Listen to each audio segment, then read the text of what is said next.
Good morning. Good morning, Commissioners, Chief Moore, Mr. T-Fank, Madam Secretary, Mr. Inspector General, Mr. City Attorney, members of the public. Today is Tuesday, February 15th, 2022. It is 9:34 a.m. This is a special meeting of the Los Angeles Board of Police Commissioners. Madam Secretary, please call the roll. Good morning, Commissioner Briggs. Present. Commissioner Decker. Present. Commissioner Bonner. Here. Commissioner Kalanche. Here. And Commissioner Stobroff. Here, thank you. Let the record reflect that we have a quorum. Also present, we have the Executive Director to join us momentarily, the Chief of Police, the Inspector General, and the City Attorney. Mr. President. Thank you, Madam Secretary. We welcome everyone attending this morning. All public comment will be heard during item 2 on the agenda.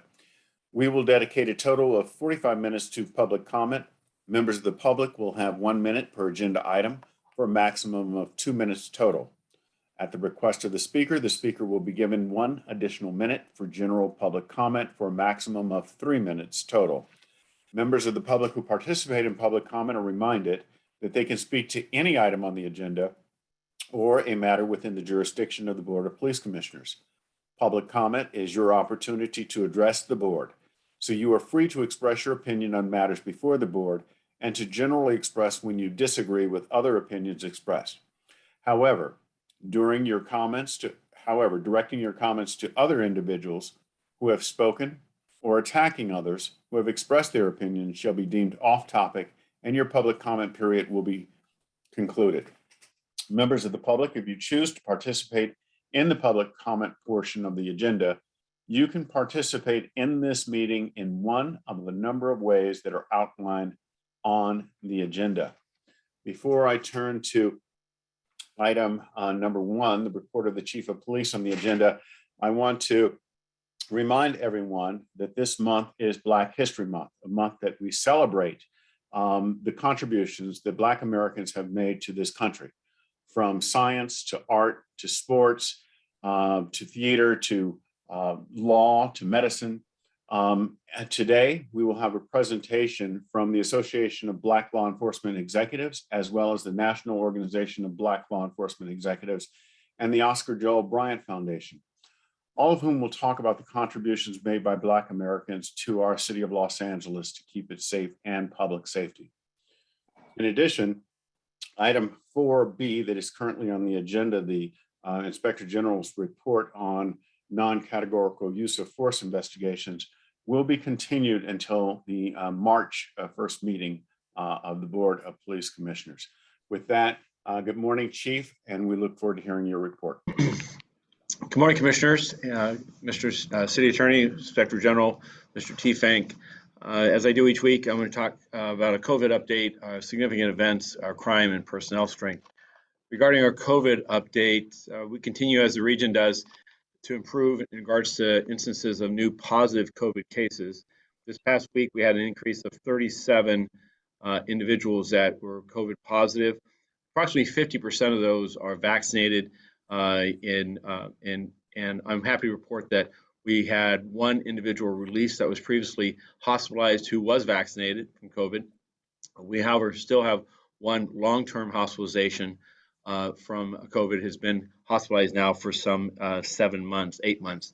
So I'm hopeful that he will recover and rejoin us. The number of personnel that have returned to work have also increased. We had 180 of our personnel return back to work, a reduction of 180 fewer people at home. We now have 97 personnel at home recovering from COVID, and we have had 217 additional officers that were previously impacted by COVID who've come back to work this last week. The mobile vaccination process still is available to our personnel as well as other city departments. We had 14 additional vaccines that were delivered this past week.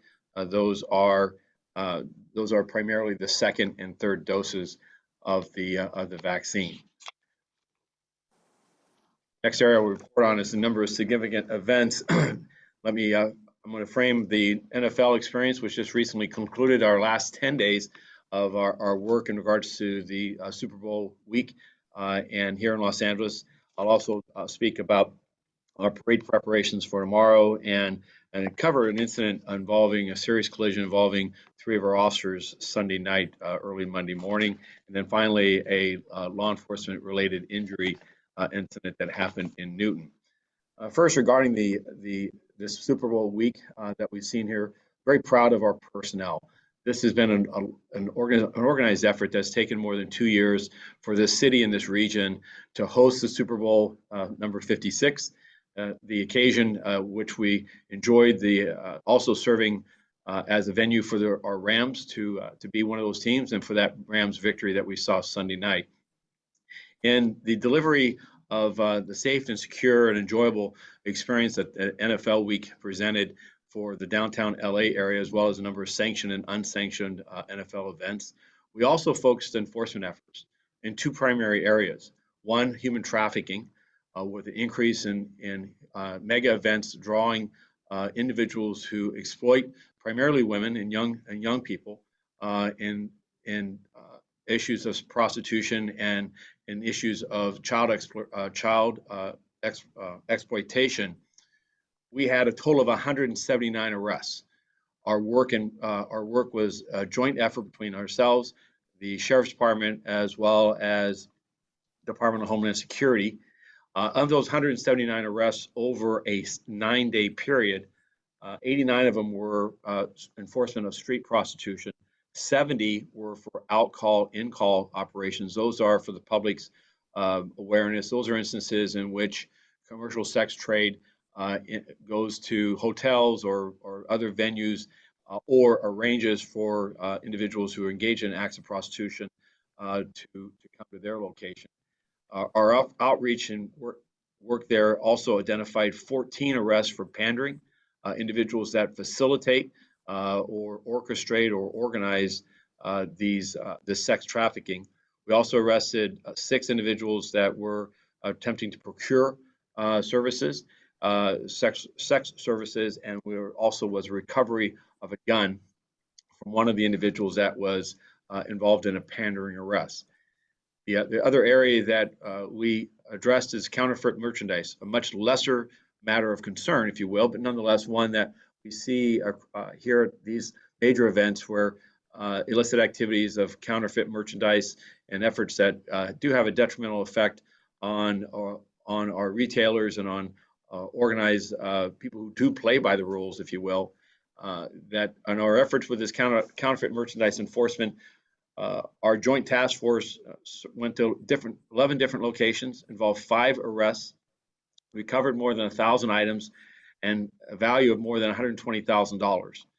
We do want to thank the Department of Homeland Security for their work, particularly Customs and Border Protection, that leading up to this event have been monitoring the cargo arrivals at the harbor area and have been making a number of large high-value seizures of counterfeit merchandise in advance of this past 10 days. We believe that has had a detrimental effect on the ready availability of counterfeit merchandise, and also why our enforcement efforts saw that while there was merchandise out there, we're not suggesting that we got all of it.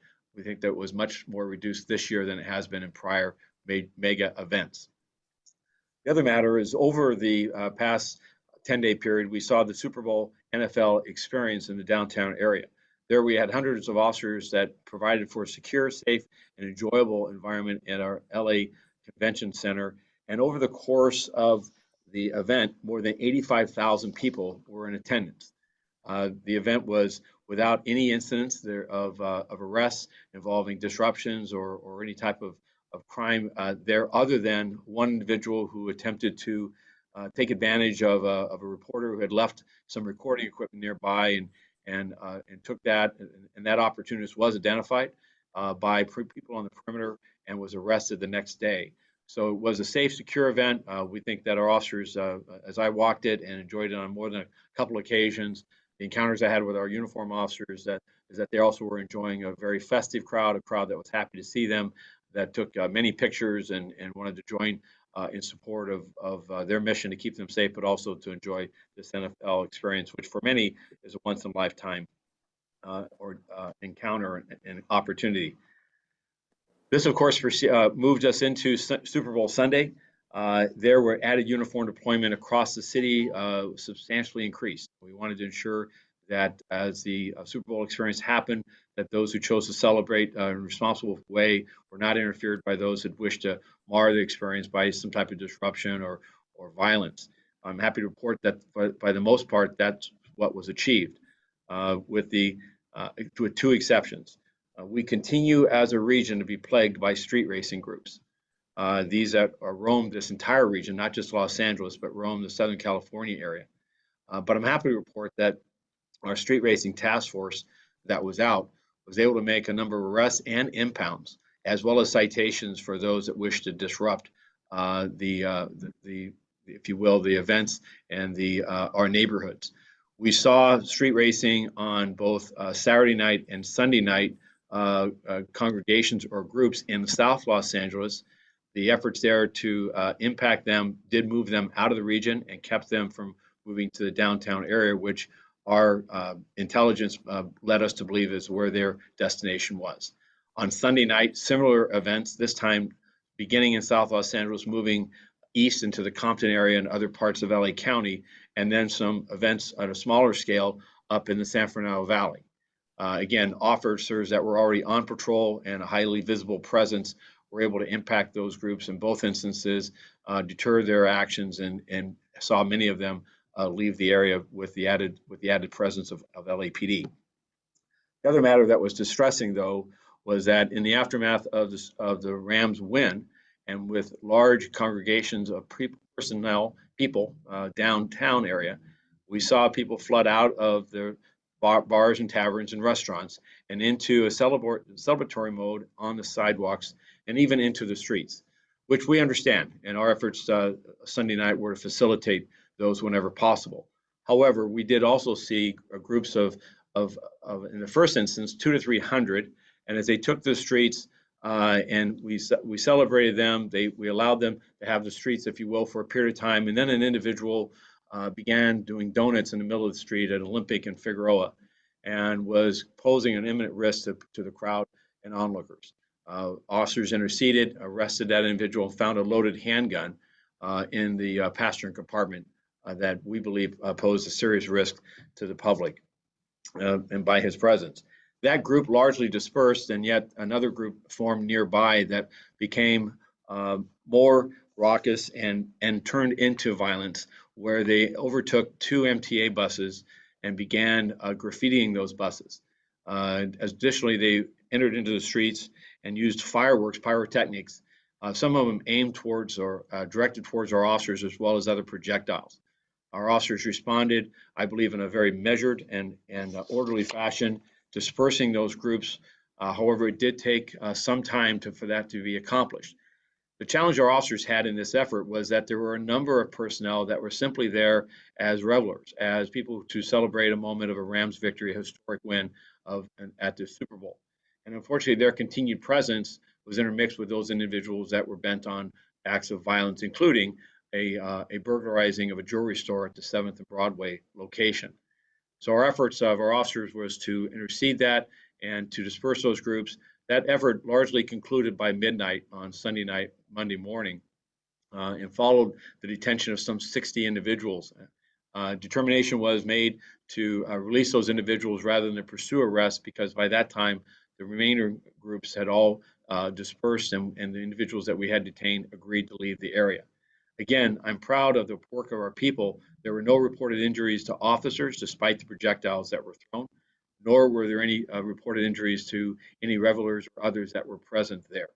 Officers did utilize a total of 9 less lethal rounds in their directed crowd control movements. 4 of those were directed towards violent crowds by our Metropolitan Division. This is what we call a 37 millimeter less lethal munition. It is essentially a weapon that fires hard foam rubber projectiles that skip in front of a crowd as a method to cause pain on the lower extremities of individuals, to have them leave an area. This was only after numerous declarations of a closed area, of an unlawful assembly, and failure of the group to disperse as required. We also used social media in addition to filming these events and use of loudspeakers, and the verification with officers on scene that those announcements were known and people had failed to disperse despite or direction and order. The other 5 instances involved violent individuals, people who posed an aggressive and violent response to officers, and were repelled by a direction of a deployment of a 40mm less lethal round. Again, in each of those, officers accounted for their actions, and I spoke just yesterday with Chief Marino, who was reviewing the body-worn video of his instances of Metropolitan Division, and local central area supervisors will review the body-worn video of the 5 directed less lethal rounds. We, in the aftermath of this event, demobilized our resources that began shortly after midnight. The Central Bureau was on tactical alert for approximately 3 hours from 10 o'clock at night until approximately 1 a.m. Officers, as they were released, began heading back to their stations, and unfortunately, 3 officers that were in a black and white headed southbound on the 110 Harbor Freeway were traveling, and as they traveled home to their home station, they were struck from behind by a speeding SUV, a motorist that was traveling estimated in excess of 100 miles an hour. And then the reckless actions of that driver, that motorist, struck the officers from behind, putting their vehicle into an uncontrolled spin and severely damaging the vehicles that struck the walls on the freeway. The 3 individuals, one established a very deep laceration in his hand, the others broken ribs and concussion and other severe injuries that result in all of them being transported. I visited 2 of the officers at the hospital Monday morning. I'm grateful that the hospital staff of USCMC, they rendered immediate aid and medical treatment for these individuals. And I'm happy to report that this morning that they're all at home and they're all recovering from their injuries that they sustained. The driver of the vehicle that struck them, of the SUV, other officers were following, if you will, in the same direction, observed the collision, and went in pursuit of the driver as he fled. He was later stopped and taken into custody. It's believed that in addition to being a felony hit and run involving his injuries, that he was operating while impaired, likely under the influence of cannabis. So I'm grateful this morning that, again, the severity of this crash did not take these officers' lives or cause what will be any lasting injuries. But we certainly were lucky if we published some scenes regarding the amount of damage that occurred to that vehicle. Last issue I want to talk about in regards to the Rams is that with the celebration of their victory, we're now providing for the planning for a parade that will happen tomorrow. That parade, we're working with the Rams organization, the entire city family, to ensure that it will be a safe and secure route that will begin from the I'm blanking on the site, forgive me. The Shrine Auditorium. It will proceed eastbound on Jefferson, southbound on Figueroa, and enter into the Coliseum complex. There will be a stage that's currently being erected, and that will be the Christmas tree lane, if you will be a place for all of our community to come. It's a free, unticketed event. We hope that people come early and get their spot along the route. There will be bike rail and secure facility. We will have hard closures, essentially at Adams and Figueroa, and at MLK and Figueroa, and east-west traffic between those 2 major intersections will be restricted to allow for the route to be secure. The Rams players will arrive, and the parade will begin at 11 o'clock. It'll take about an hour for it to move across this just under 1 mile course. They'll be on double-decker buses, and there'll be great vantage points all along the route for people to come and attend and enjoy this celebration. It will culminate in a celebration at the Coliseum with some entertainment that will last for about an hour, and then the players will depart for their homes from that location. Again, the public is encouraged to come and enjoy that day. We will have dedicated resources all along the parade route. It will be safe and secure. It will be augmented by well over 100 DOT representatives as well to help us with traffic control. Lastly, we will also have additional resources for the downtown area that will be dedicated to ensure that should there be any temptation by members that attended Sunday night the violent and unruly and unlawful acts that will be available for them on tomorrow afternoon, early evening, to ensure that if they wish to engage in that we are able to take immediate action and hold them accountable. Lastly, in regards to my report on significant events, we did have a law enforcement related injury, a very trying circumstance involving a 10-month-old young infant. This happened at Newton Division on the 11th of February at approximately 11:20 at night. At that time, Newton Gang Enforcement Detail uniform officers were completing a traffic stop when they observed a silver Jeep Wrangler driving erratically while the driver was shouting out something that was unintelligible. The officers drove towards the vehicle to continue monitoring it, and the vehicle, which identified driver was Jose Herrado, Huerta, Herrera, male Hispanic, 25 years of age. He drove that vehicle, accelerated away, and quickly became involved in a significant traffic accident with a large flatbed truck. Mr. Herrera's vehicle then accelerated away from the scene, and officers initiated pursuit for a hit and run. Officers continued the pursuit until Mr. Herrera stopped the vehicle and fled on foot. A short foot pursuit ensued, and an officer was able to catch up with him and use body weight to conduct a takedown on a grass lawn. Unbeknownst to the officer, Mr. Herrera was holding a 10-month-old infant. That infant was later identified. He was later identified to be the father of that infant. Officers immediately were able to pick up that infant and sought medical care. The suspect was taken into custody, and the infant was transported. And while he appeared calm and uninjured, he was taken to a nearby hospital for a precautionary evaluation. There, hours later, a CT scan revealed that he had a fractured skull. The infant was admitted for further examination, and our Force Investigation Division responded to the scene to conduct an investigation. At this point, the doctors could not and cannot definitively identify the source of the injury, whether it was as a result of the officer's actions or a result of the earlier collision or some other earlier action. As such, I directed that the Force Investigation Division continue, and that our investigation will continue to attempt to identify the source of the injury. The on-scene investigation did find an empty child carrier in the suspect's vehicle with no base attachment. The carrier was not fastened to any safety harness. Narcotics and 2 loaded magazines to an unknown handgun was also recovered at scene. There was no handgun recovered from the scene. No officers were injured during this incident, and the suspect was booked for 273A of the Penal Code, which is a child endangering felony count. And we'll proceed with the District Attorney's Office for the prosecution of his conduct. Regarding our crime information, we continue to see a reduction in the rate of shooting violence this year versus last year.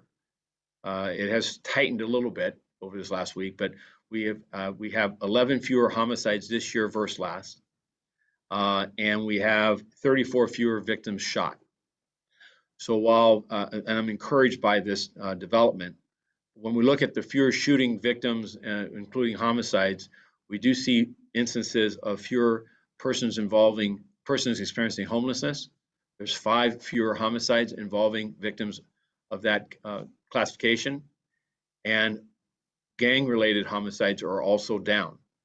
However, both are still up substantially from a 2- and 3-year period.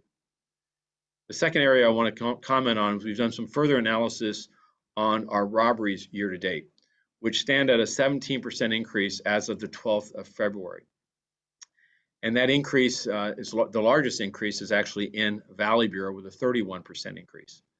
As we look at what are the underlying motives or underlying drivers of that increase, we see that the premise types are mini marts, gas stations, and liquor stores, which the number of robberies have increased 62%. So while the majority of robberies are still occurring outside and in public spaces, such as sidewalks and parking lots, we have seen a marked increase in regards to commercial robberies at the stores I've identified, convenience stores largely. The other attribute that's concerning is that firearms continue to represent an increased proportion of our robberies. They now represent 35% of all robberies in the state of Los Angeles. That's a substantial increase. That's a 66% increase when we look at the number. I'm sorry, 66% of the increase of robberies this year are firearm related. And we look over a period of time, firearms have increased. This year, the 35% of robberies. Last year, they've increased 55% since 2020 and 68% since 2019. That's 161 robberies this year that versus 2019 that are now involving a firearm. Why I draw all that out is that while robbery arrests are up 21%, what's critical is that we see that they be prosecuted to the fullest extent of the law. Robberies involving a gun have available to the prosecution, to the state, gun enhancements. And we're working very closely with the district attorney's office to pursue gun enhancements on all robbery arrests involving a handgun or firearm. We believe that the value of that enhancement is to deter individuals from using a handgun or firearm in the course of a robbery.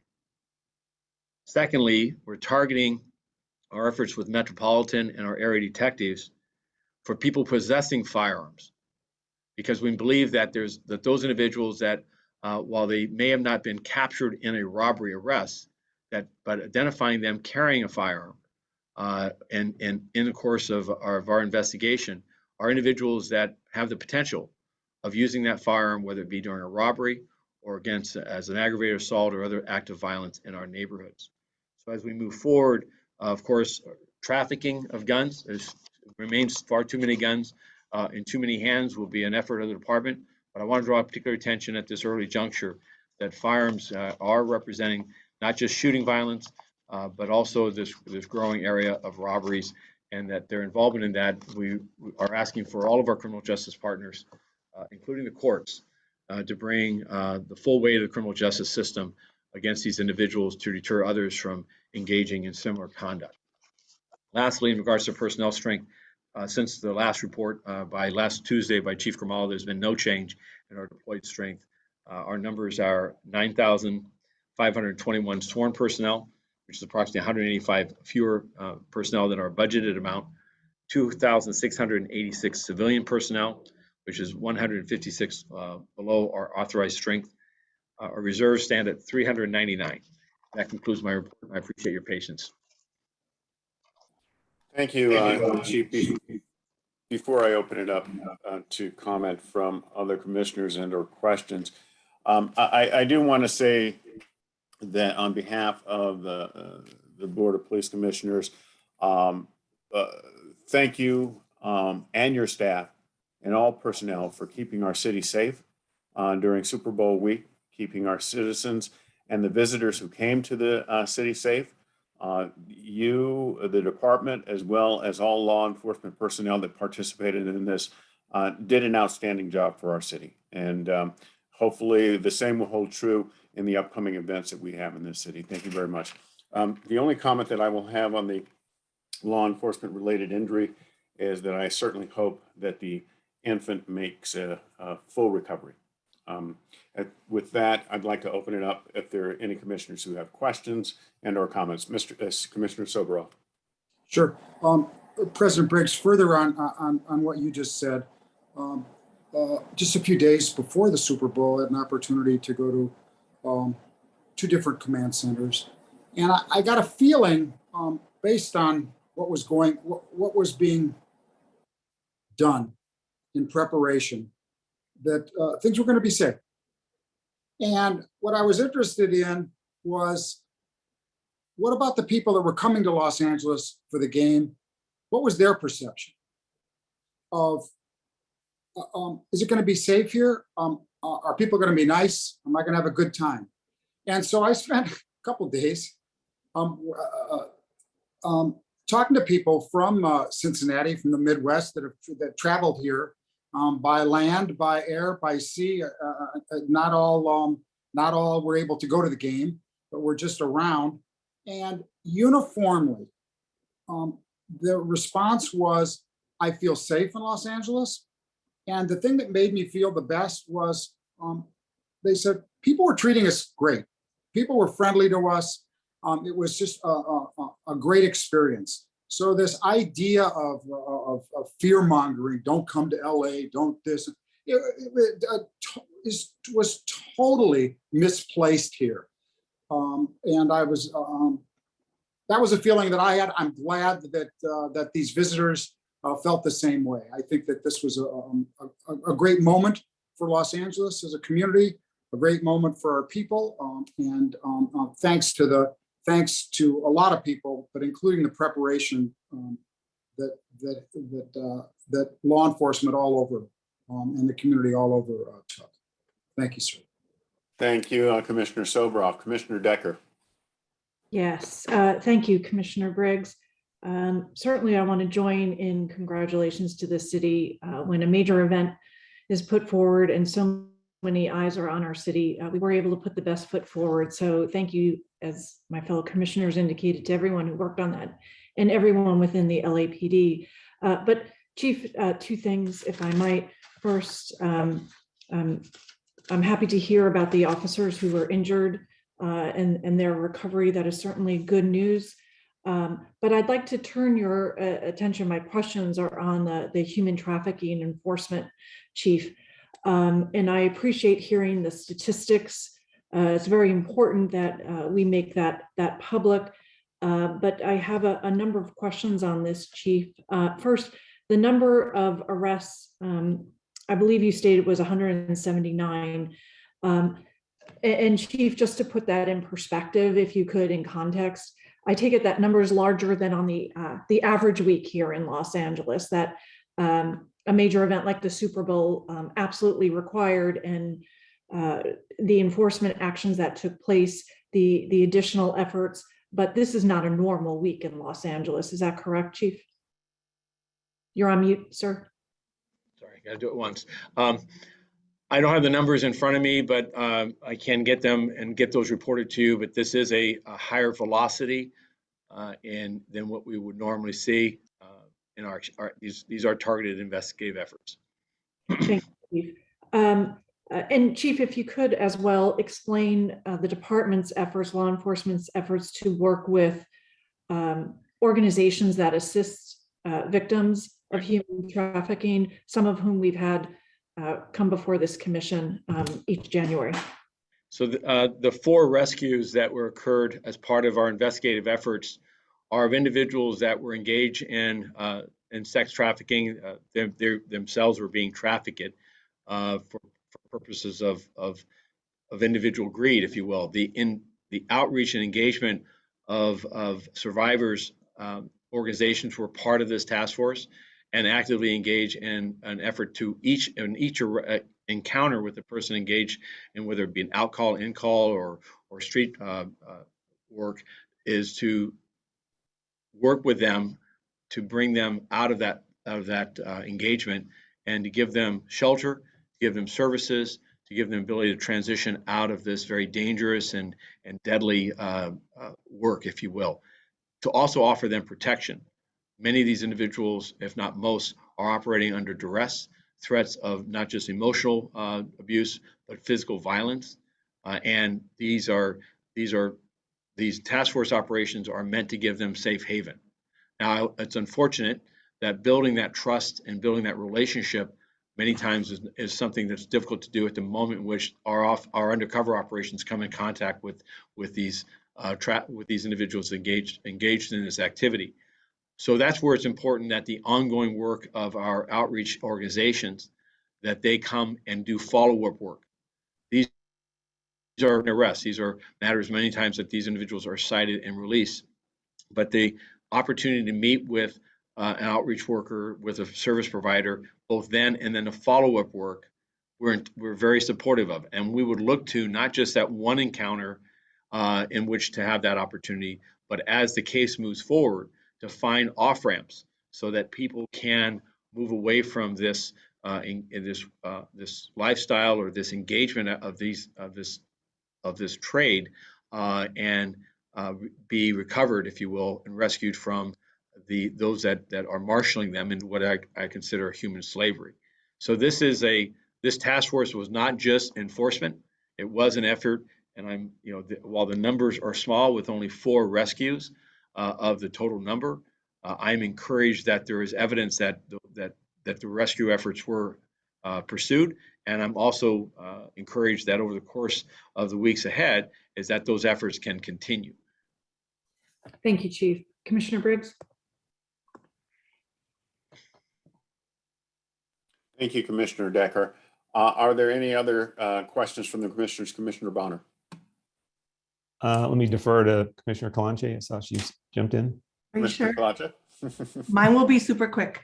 Thank you, Chief, for the information. I did have an opportunity to see the command post and was very impressed with everything that happens to ensure that there's a safe event for the Super Bowl. I have a quick question. I heard rumblings on social media about ICE at the Super Bowl, and I just wanted to ask if there was any actual immigration arrests or deportations, just to go on the record, because I know there was a lot of talk on social media. So Secretary Mayorkas was actually here last Tuesday. He's the head of Department of Homeland Security, in which ICE, Immigration Customs Enforcement, is a portion of. And his statement, as well as mine, there was no ICE immigration enforcement efforts as part of the Super Bowl week. Good. Certainly the department engaged in none. And I know that the Homeland Security investigation, also within, as a branch, if you will, or subcomponent of ICE, deals quite a bit with child exploitation and with the identifying cyber-driven sexual exploitation of young people. Many times there's some confusion that they're ICE agents working. Their work is not in regards to immigration. Their work is in regards to the sexual exploitation of young people. So Okay, good. That was their that was important to be clarified, because I just saw a lot of rumblings on social media. So thank you for that information. Thank you, Commissioner Bonner. Absolutely. Chief, I had 2 questions. First, I'm going back kind of to the report relative to the level of law enforcement activity surrounding the Super Bowl events. And one of the unique things, of course, relative to the Super Bowl is you have, the Los Angeles Rams playing at a stadium in the city of Inglewood. And so you had a number of agencies from LAPD to Inglewood Police Department, Sheriff's Department, and as was just mentioned, some number of federal agencies. To the degree you're aware, can you, if you were looking across all of those agencies, were there any categorical uses of force that you're aware of? I want to confirm, I don't believe, I know you mentioned some less lethal deployed by LAPD, I believe, with some of the activity downtown. But are you aware of any, categorical use of force? Anyone get shot? Anyone get, really any serious altercations across all those agencies, as far as you know? Not involving law enforcement. There was a shooting Sunday night in the area of Whittier. The LA County Special Response Team, SRTs, responded to a celebration crowd, much like downtown Los Angeles, that erupted into violence, and their actions were to disperse that crowd. In the midst of that assemblage, it's my understanding, a person was later reported to have been shot, not by a police officer, but by some other assailant that was in the area. As far as other activities, over the entire Super Bowl week, I'm not aware of any other arrests other than for people attempting to scale the fence and enter into the SoFi Stadium and those type of engagements. But no instances of police resorting to a categorical use of force or finding themselves in that situation. I'm also not aware of any officers that were injured in the course of their actions to provide for the safety of all involved. Excellent. Appreciate that. The other question was about then the parade tomorrow and the resource allocation of resources relative to the parade. Can you comment on that route, I believe, is all in South Bureau, and the question just being how that will, generally speaking, how that'll be staffed. And I assume you'll be able to remain at or close to 100% patrol plan. And if that's accurate, I don't know, but that's part of the question. And if that is accurate, is that drawing only on South Bureau resources, or will you be moving other resources in from other parts of the department? So we'll be policing tomorrow's event with resources from throughout Los Angeles, the entire organization. All of our area stations will be maintained at a 100% patrol plan. We have the benefit tomorrow of having, because it is a midweek day, of having detectives from throughout the city working. So we can marshal administrative and detective staff for many of the posts that are there without having to impact our uniform patrol resources. It will not be, this will not be a draw from any single command, but from a sampling, if you will, throughout the organization to staff this. So the moving those resources then doesn't create any undue opportunities for others who may look for some chance to see the department distracted in some way. That's correct. And in fact, we've anticipated that there'll be, as I spoke earlier, the parade route will be staffed with hundreds of personnel that will ensure that the route is safe and secure. We have heavy barriers or vehicles that are used to ensure that somebody who wants to, enter that with, say, another vehicle or so forth will not be able to. There'll be a uniform presence every 40, 50 feet. They'll have a uniform presence. We'll also have undercover or plainclothes personnel. We have closed circuit television or video surveillance of the areas to ensure that the venue will be safe, it will be secure, and that people can have a great celebration as the Rams go by. This is also a joint effort with CHP, California Highway Patrol. California Highway Patrol actually has a jurisdiction on the Coliseum, on that Christmas tree lane. I spoke just last night with their chief for the Southern Division. They've augmented and they've assigned resources there, significant resources in a uniform capacity that'll be there. In addition, though, because of the events that we saw, the unfortunate event of a few of these instances in downtown, in the aftermath of the Rams win, we have also bolstered our uniform deployment in the downtown area by 2 mobile field forces that will be on patrol and be highly visible in sectors around the downtown area, particularly around the LA Live and that Arts District and that southern portion of downtown area. We also, in the 4 geographic bureaus, have identified what we call a mobile field force as a ready response team in the 4 corners of the city. Now, we're able to draw that because day watch hours and midweek, we have thousands of detectives that are working. Now, it's not to suggest that there will not be some property crimes or some crimes investigative follow-up that won't be impacted, because it will. There's work that all of our personnel do each day. But we believe that this is a rationing, an appropriate rationing of resources, and the focus of using detective investigative personnel is measured in a manner that will not impact homicide investigations, will not impact our ability to respond to a serious or violent incident investigatively or otherwise, and it strikes a balance for this surge, if you will, for this one-time event that we believe puts the city on the national stage as we wish to show why this is a world-class city. Certainly appreciate that, Chief. Thank you very much, and thank you, Commissioner Briggs. Thank you, Commissioner Bonner.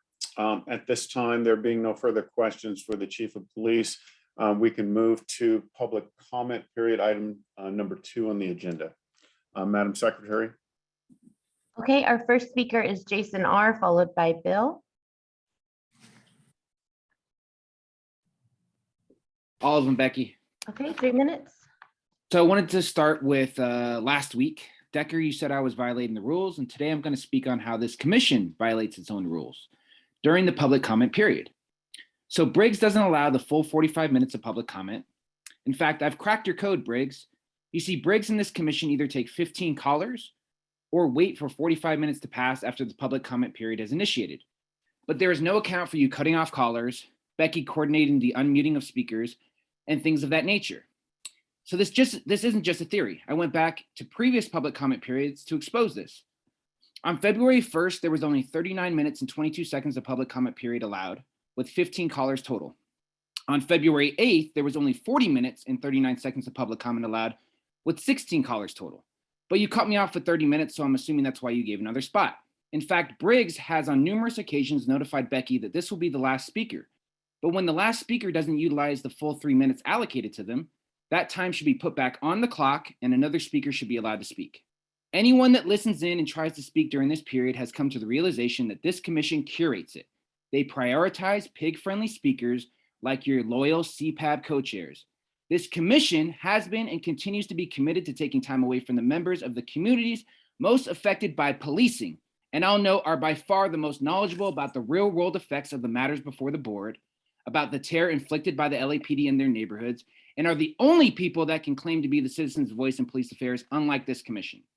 Now, to the Chief's report. As Musty Mike said, at least 18 pigs who contracted COVID weren't vaccinated. I wonder how many of them had complaints against them for not wearing a mask. We'll never know, since this commission has never requested a report back on the lack of mask wearing by pigs in our communities, but still use COVID as the reason why we can't return to in-person meetings. About the Newton incident, Kalanchi couldn't stop smiling about hearing an infant with a fractured skull.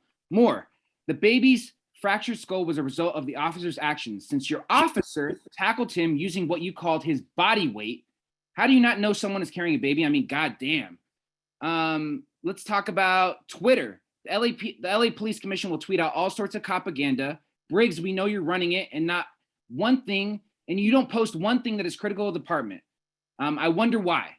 I'd like to ask, if public comment is valued within this commission, why wasn't the public notified via your Twitter about the extension of the deadline to provide public comment for this new proposed policy on pretextual stops? Now, moving on to the Rams celebration on Sunday night. This was a training exercise for the pigs in blue. There is video circulating of your pigs firing less lethals at a retreating crowd with no visible threats. How is that a measured response, Mike? If the Super Bowl happened with 80,000 people from all around the country, why can't this commission return to in-person meetings? Steve Sobroff and Luke Kalanche can visit an LAPD Super Bowl command post, but why? Okay, thank you. Next, we have Bill, followed by Evangeline. Great, thank you. All items, please. Okay, 3 minutes. It's disappointing, frankly, to listen to all the patting in the back about how well everything went for the Super Bowl and having some issues totally overlooked. For example, all week long, there were hundreds of officers sitting in places like Dodger Stadium parking lot or OVB, Operations Battle Bureau, just in case they're needed. During the time that they're sitting there, crime is still going on in the divisions. Response time is suffering. Having people there for the weekend is one thing, but an entire week before on Monday, having hundreds of officers sitting around without any action is just unbelievable. Providing basically high-paid security guards for the NFL store may look good for the people coming to town. I'm really glad everybody's all worried about how the almighty tourist dollars feel when they come to town, but doesn't do anything for the community, the taxpayers that are paying the salaries for all these people all year long.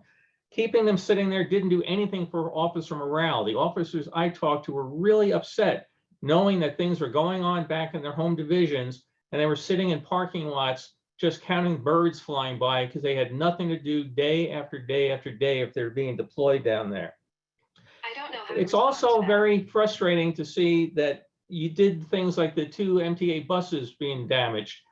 Every time there's a sporting event, one of these riots or crowds or everything breaks out, they go and they destroy or attack a bus.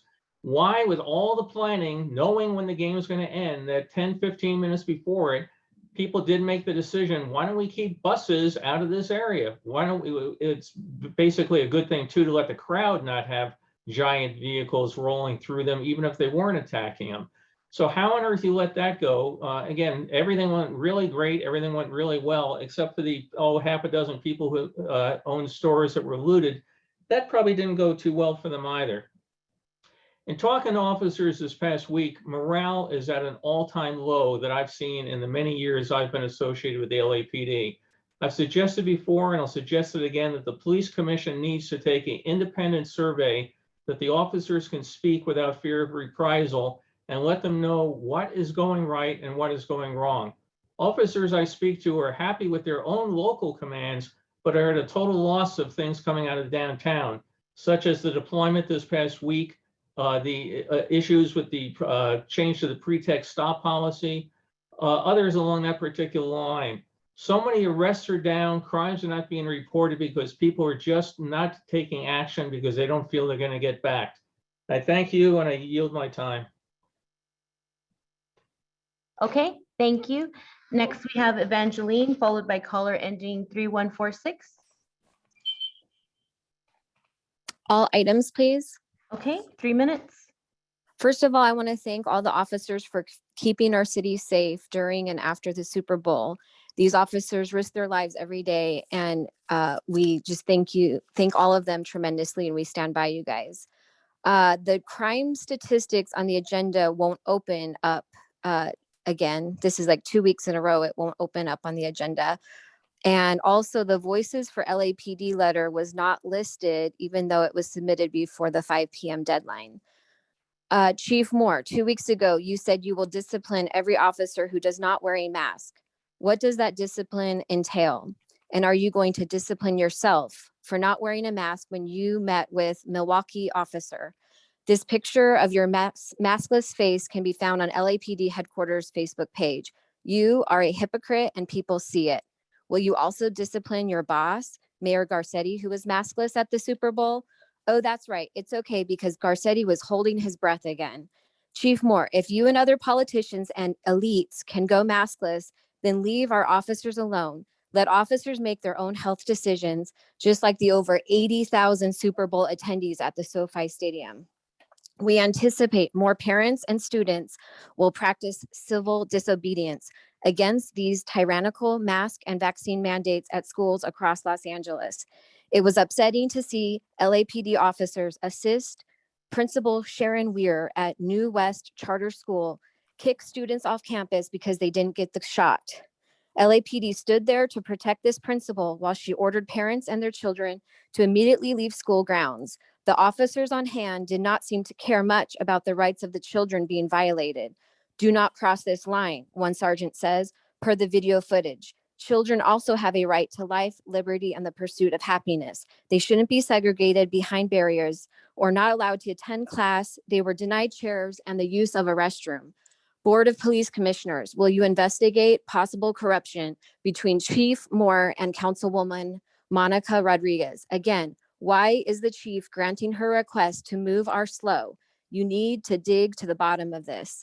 Fire Chief Moore and replace him with a chief who will stand by the LAPD officers instead of pandering and playing political games, putting public safety in jeopardy. We need strong leadership during this time, not hypocritical leadership. Thank you. Okay, thank you. Next, we have caller ending 3146, followed by Betty Lay. Hello? Hi, what items Can I did you make it like in? to discuss? Yes, the wordsmith report and the Chiefs major cities and more public comment about the Stroganoff. Yeah, great, thanks. Now, what I'm starting off with is something I had been hoping to say in January and didn't take place. So, and that is about Special Order 40, Sanctuary City Policy, California Values Act, all lead to the deaths of Black people. And in Black History Month, I'd like to thank Black Lives Matter, Paula Miner. I've learned so much from her voice. But this California Values Act favors Latinos, non-citizens, right? It's all not constitutional. Special Order 40 is not constitutional. You call yourself constitutional police department. Now, all leads to deaths of citizens like Jameel Shaw. There was also a Black Oakland City Council member had her 21-year-old drummer son shot. Dreamers brought here is human trafficking, letting dreamers stay is human trafficking, and the LAPD is the human trafficker, isn't it? Madam When it finds Secretary, someone this is that's been off human topic. trafficking. Please move to the next No, it's caller. not.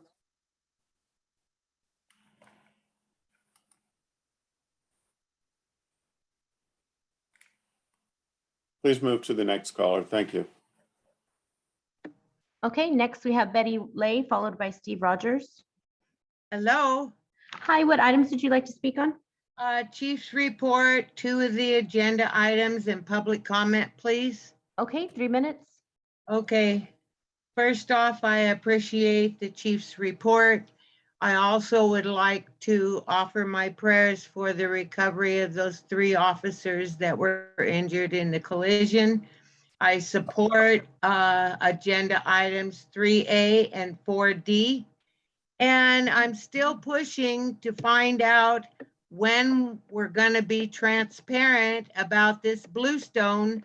We need to get with one of these offering free testing so the officers don't lose out on money with their income for their families. I want to make sure that everybody understands it should be a choice. I totally agree with vaccinations, but that's just me. Other people have the right to determine what they want in their bodies. It's always been that way. It needs to stay that way. As everybody knows, because they call out my name, that I support LAPD. I support all of our officers. I support Chief Moore. And thank you, commissioners, for everything you do. And I truly appreciate Commissioner Briggs, our president, because he's been doing amazing. So I'm going to yield the rest of my time. Thank you. Stay healthy, stay safe. Bye. Okay, thank you. Next, we have Steve Rogers, followed by Hamid Khan. Good morning. Good morning. What items would you like to speak on? All items, please. Okay, 3 minutes. First, I'd like to say that the United States of America is a constitutional republic. We are all God's children and all lives matter. I want to thank the LAPD for doing a great job protecting and serving during the Super Bowl period, but also every day. They truly put their lives on the line every day in protect and service, and we have to thank them. And I think everyone should be thanking them on a daily basis. I'm a little disturbed, though, by hearing the chief report that there was a car doing donuts in the intersection. There were people setting off fireworks. There was some theft. There was also some looting, I understand, on Broadway, 602 South Broadway to be exact. It's on video. And there were people detained, but then everyone was released for illegal behavior. That just sends the message that illegal behavior will not have any consequences. And as I've said before, when there are no consequences for crime, you get more crime. So I know that the LAPD is doing the best they can under the circumstances, but let's face it, the DA, George Gascon, and the CA, Mike Fior, are not doing their jobs. They're not prosecuting the crimes that, and the effect is that the officers are demoralized, the public is put at greater risk. So there has to be more prosecution, and let's follow up on that. 37 new cases of the COVID-19, half were vaccinated. What that should tell you is that the so-called vaccination is not effective and not safe for some people. So it's time to stop the nonsense and reverse course. There should be no mask mandate. The masks don't work, and there should be no so-called vaccine mandate. This is still a free country. The Constitution has not been suspended. So let's keep that in mind. Kalanche, when she heard about rumors about ICE and said there were no ICE arrests, she said, good. ICE does a great job when they're allowed to do their job. There are people who have committed serious crimes that should be arrested by ICE. Criminal aliens that commit all sorts of crimes, up to and including murder. So to say good out of hand because ICE made no arrest, maybe you should find out what's going on with ICE. And I support ICE in the rule of law, just like I support the LAPD.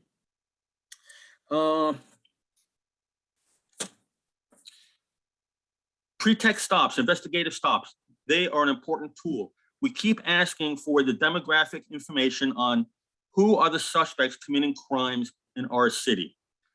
Who are they? We've been asking for this information. It's not provided, and we keep asking the same information. The other side, I say the other side, the radical people who are anti-police, want to defund the police and abolish the police, keep using racism as an excuse. So let's look at what are the demographics provided Okay, thank you. Next, we have Hamid Khan, followed by Zach Sherwin.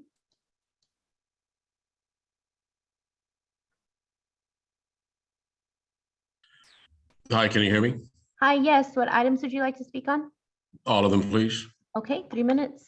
Yeah, hi, this is Hamid Khan with Stop LAPD Spying Coalition, working towards and building power to abolish the LAPD and policing all across. I want to start off by, first of all, just the administrative stuff that none of the links work. So I don't know, Mr. T-Fank, whatever the deal is, that all of the attachments, because trying to open up the item on non-categorical use of force investigations and all, they just like dead links. So we need to fix that. The second thing I also want to raise is this interestingly, for the years that we've been in this space, it's interesting to watch that how the language around undercovers is being normalized on the regular basis. Now, this has become a part of the regular reporting, which is really interesting to hear that infiltration is now being normalized under this guise of crowd control and under this guise of maintaining quote unquote peace in the community. But we know that what that history goes, going back to the Public Disorder Intelligence Division that was, I believe, established right after the Watts uprising, and then we know what that history has been. So undercovers, infiltrators, shadow teams, all of this soup that is being created is really to expand the massive surveillance and the targeting of political dissent, going after, and this whole COINTELPRO operation around neutralizing and disrupting people's things.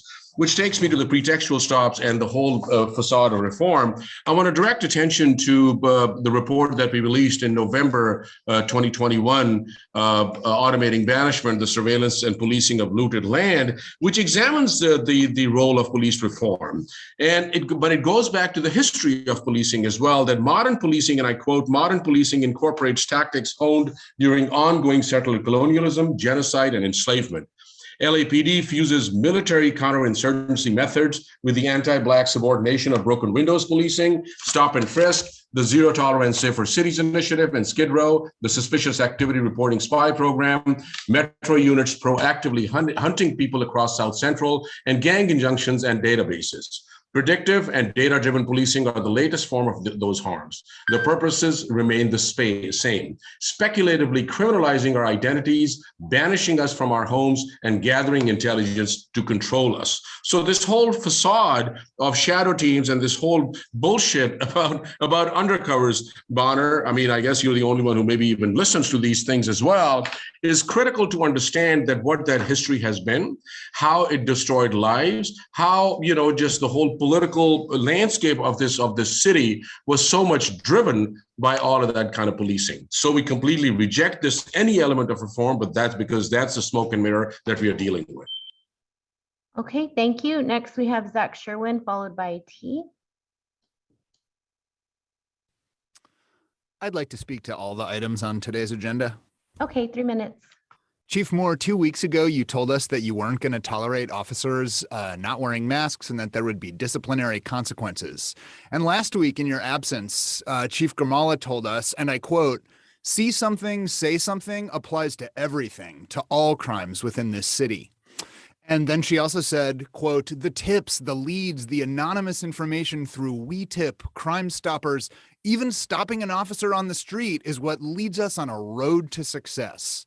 Now, I'm probably rounding up, but literally every fucking time I see one of your officers, they're not wearing a mask. So I will look forward to you sharing with us how we, the concerned community, can do our part to help put you on the road to success for holding the cops accountable.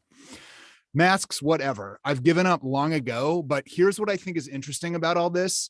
Chief Moore finally makes this big pronouncement in here about masks, and it's so obvious that it is really just a smokescreen, a veneer of legitimacy, when the reality on the street is glaringly apparent to anybody with eyeballs. And that same description fits this pretextual stop policy. Make it easier to say. It's difficult to articulate, which is yet another brick in this facade of reforms, to use the previous caller's phrase, that LAPD has put forth to legitimize its violence and racism.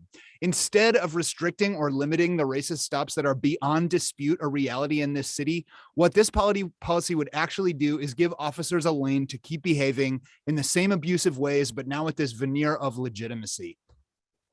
How could this policy not make things better, the average citizen might think? Somebody who doesn't have the time to pay close attention to this board and doesn't know how toothless and spineless you are. But those of us who attend these meetings know the depths of your craven complicity with this homicidal police department, and you're all responsible, you too, Bonner and Kalanche, to say nothing of the more blatant bootlickers. Item 5A1 on the closed agenda, the cops shot 2 kids. It's just disgusting. General comment. It's bizarre that Steve Soberoff turns off his camera the second public comment starts. The rest of you who are on this board and are at least pretending to play the game of being legitimate, what's up with that? How do you tolerate it? Briggs, you routinely cut off callers who are critical of the police. But how is it on topic to let other callers, and I'm not naming anyone specific, rant about vaccine efficacy? Like, what agenda item does that even pertain to? I also think it's bizarre that callers who call into this meeting and self-identify as, quote, being associated with LAPD and maybe call in twice per meeting are allowed to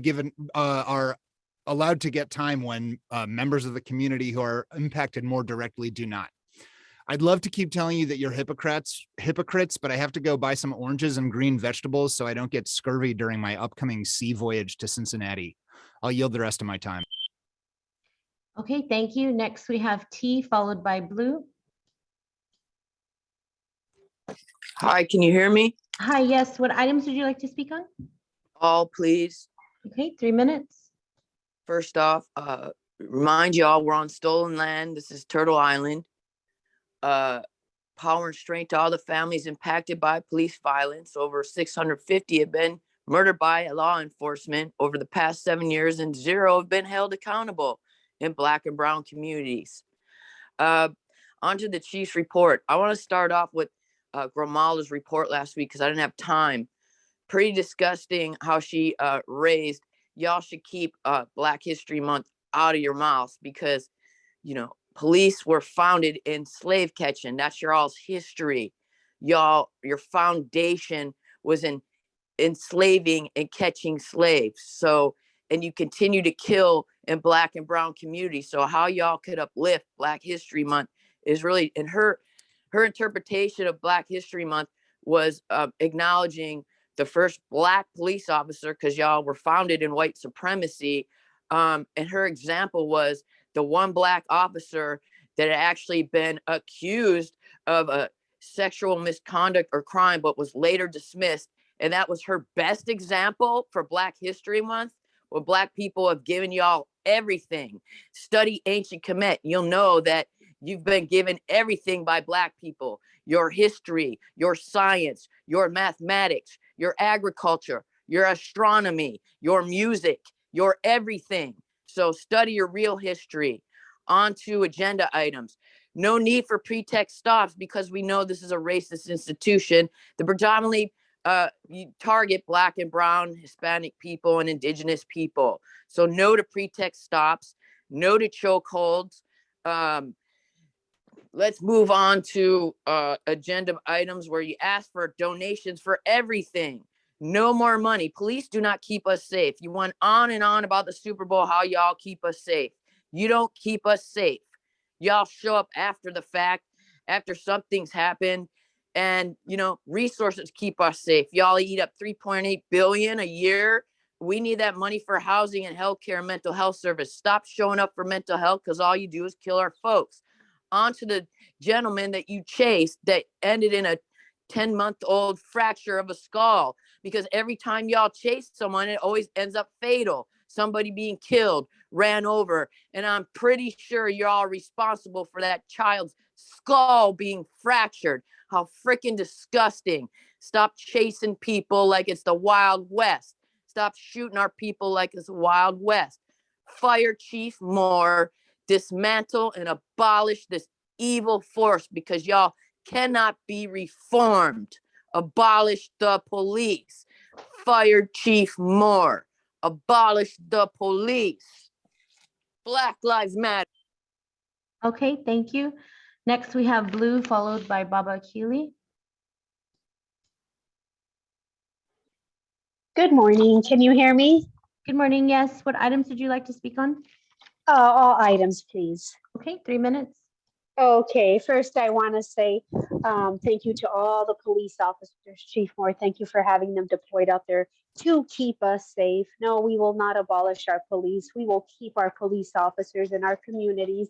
And I have to tell you, it was the first time in a long time that we actually felt safe going out with our kids and our grandkids without having to feel like we're going to be assaulted or violated or robbed or mugged or anything else. So thank you for having the police force presence out there for the Super Bowl. Truly, truly, from the community, we appreciate it.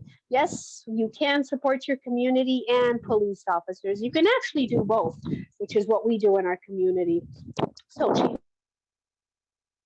police officers. I know there was a lot of departments involved, CHP, Sheriff, Homeland Security. So thank you to all, but a big shout out to our LAPD.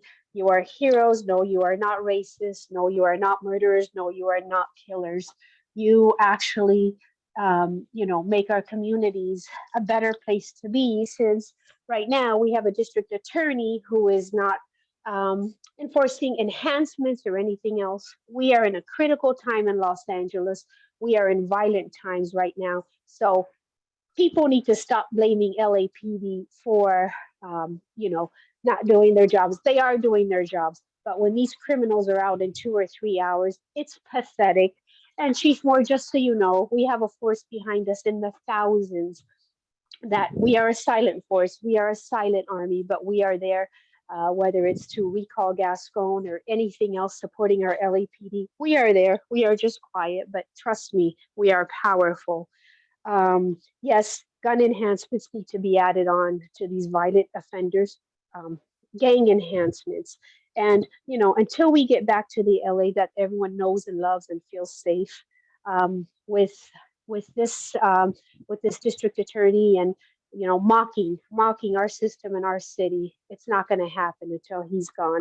So bringing me to the mass, let's it's ridiculous, it's dangerous, and it's dangerous for the officers when callers call in with a false narrative and false information. It's not okay. This jeopardizes the safety of us as a community and police officers. Officers do wear their masks, and I wish people would stop calling in about officers and COVID.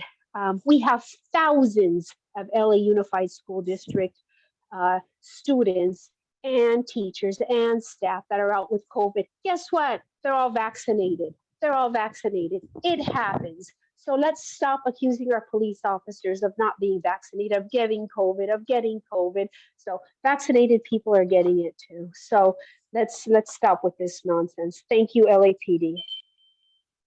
Okay, thank you. Next, we have Baba Keely, followed by Gina Viola.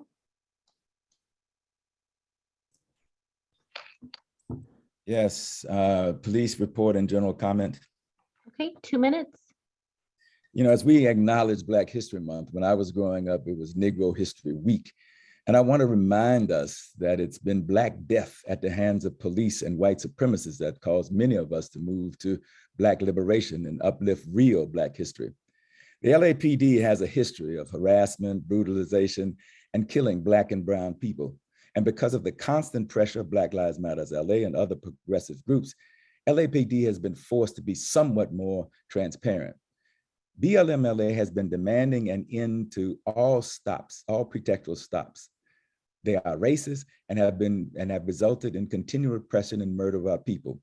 We demand that all the stops, traffic and pedestrians, be ended. Ezell Ford would be alive today if the LAPD had left him alone. He was walking home. The police had no reason to stop him. It resulted in his death. So I'm urging the Commission to reject Chief Moore's proposed policy, authorizing the use of pretextual stops in certain circumstances, giving them the discretion to stop or not to stop.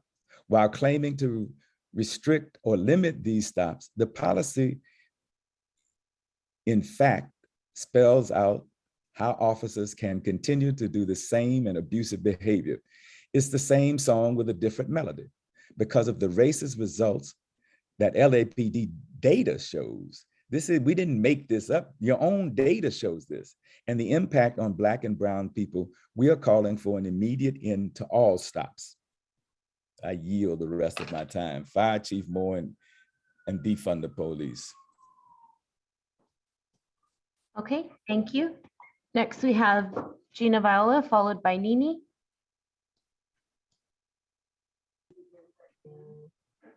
Can you hear me? Hi, yes, what items would you like to speak on? Chief's report, public comment, and the pretextual stops, please. Okay, 3 minutes. So you can go on ad nauseum about celebrating the win at the Super Bowl, but you really showed your whole racist selves that night because you've proven that you can only celebrate the Super Bowl if you can afford the $500 parking ticket and the $10,000 ticket to the game. Anyone else who wants to revel in the win of our city gets shot at directly by projectiles from cops when they're hanging out in the street trying to have a good time and enjoy the win like the rest of us.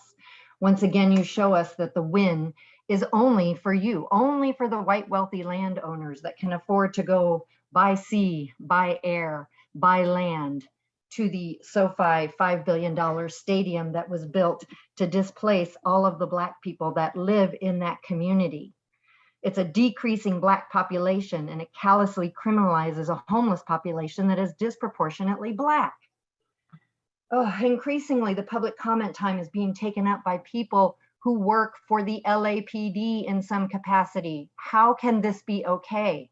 We have so little time to speak here, and you let people who are directly associated with the LAPD, like Larry Hanna, who is an attorney for the LAPPL and has unfettered access to speak to the LAPD whenever he would like. He gets to speak a couple weeks ago and take up 3 of our minutes. Betty Lay, who is paid somehow, some way through the LAPD, she gets to speak week after week. That is not the citizen's voice in policing. Those folks already have access to you. Commissioner Briggs, that's a violation of the rules as well as you articulated at the beginning of this meeting. Ms. Viola, I'm going to give you one warning. Please continue.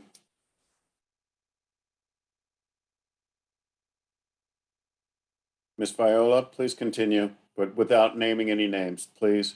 Oh my God. These stops are plainly racist. Black people are 9% of the city population, yet made up 27% of LAPD stops in 2019, while white people are 29% of the population and 8% of stops. No new policy will do anything except give guidelines on how LAPD officers can continue to racially profile people. These stops feed the LAPD's racist surveillance tactics. How many times are we going to do this over and over again? How many different ways are you going to label these things that you do to collect data on folks, to terrorize, oppress, and eventually kill Black, brown, and poor people in this city? FI cards are violence. People have been convicted from information put on an FI card that officers get to self-identify. They don't even have to prove what they're putting on the card. They just have to have a hunch about what goes on the card and what should be there. How can this be okay? With a total of 4,882 individual complaints of biased policing between 2010 and 2019 that members of the public submitted, 0 of them were sustained. You all need to take a statistics class. There's absolutely no way that that could even be viably possible. Okay, thank you. Next, we have Nini, followed by Matios Kadane.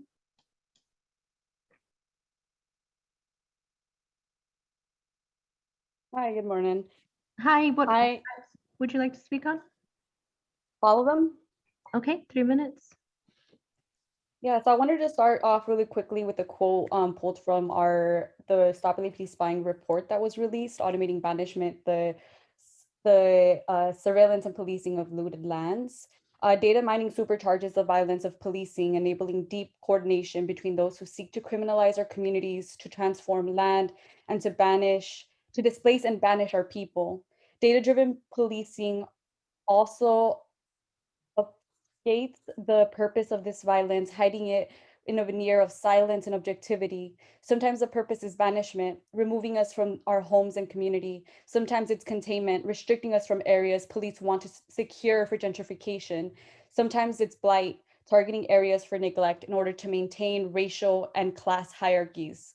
Sometimes it's extraction, exploiting our wealth, labor, or resources. And sometimes it's elimination, killing or incarcerating our people. Whatever the purpose, what links these practices is a process of conquest. And so I really wanted to bring up as well, like as we're talking about the Super Bowl, as we're talking about all these programs as well, and how many resources are utilized to surveil and harass our communities under the guise of crime going up, under the guise of different ways that the city and in cahoots with the police department repackage and rebrand the truth of what's going on in our communities. And so I also wanted to highlight as well the hypocrisy, right, as LAPD is in charge of allegedly targeting sex workers under the guise of child trafficking, under the guise of just trafficking as well. And so it's utilizing those types of narrative to be able to police and to target sex workers. And we know as well with as soon as the Super Bowl is done, we'll see within their own records as well who is targeted, right? It's going to be the majority of it. The majority of those that are targeted are going to be sex workers. And so I just wanted to read a little bit of the few cadet programs, some domestic and sexual assaults from LAPD, and some of the more recent ones. In June of 2019, police officer William Rodriguez, a 10-year veteran from the Valley Traffic Division, was charged with 2 counts of rape, including an assault of femme in his home in 2018. The DNA match linked him to a second sexual assault case. In October of 2021, Lieutenant 2 was on and off duty, sent a former cadet in inappropriate text messages. No disciplinary action was identified. Police officer 2 assigned to traffic, off duty, inappropriate physical contact with 3 minors on separate occasions, off duty, inappropriately exposed to a minor, retired after sexual misconduct. How many police officers are retiring, have no disciplinary actions? But yeah, of course, they're somehow. Okay, thank you. Next, we have Machos Kadane, followed by Klaus. Hello. Hi, what items would you like to speak on? All of them, please. Okay, 3 minutes. I just want to first point out Chief Moore's gaslighting earlier when he was talking about ICE's presence at the Super Bowl event and claiming they were there strictly for child exploitation and not immigration, which runs contrary to the Department of Homeland Secretary Mayorkas's comments about ICE maintaining the integrity of the marketplace, which is a clear, what he's saying is they're there to intimidate undocumented vendors, which is what they did. This is consistent with documented raids on swap meets by groups like No Olympics. And I was really disappointed in Kalanche's pushback at that, or lack of pushback, as we saw other callers who would brutalize and dehumanize immigrants leverage that. So do better, Kalanche. Secondly, I want to, but I will say this kind of gaslighting that Chief Moore did is consistent with like everything the LAPD does, and it's also within the language of these pretextual stops. This kind of dismissing the real experiences of Black and Brown Angelenos and trying to fix things with a bullshit reform. And that's exactly what this pretext stop reform is. It's bullshit. It's meant to perpetuate the violence and the harm that the LAPD does, and we reject it. Secondly, I want to touch on Commissioner Decker's false accusation that Gina Viola somehow broke one of the rules that the commission put forward. The rule is you can't direct your comment at another speaker. The comment was directed at the commission. The mere mention of another individual's name is not directing it at them. That's a matter of public record. So if you're going to make bullshit rules, at least abide by them. I'm pretty sure you're like a U.S. attorney, so this should be pretty easy for you. I also want to read from the Stop LAPD Spying report, Automating Banishment.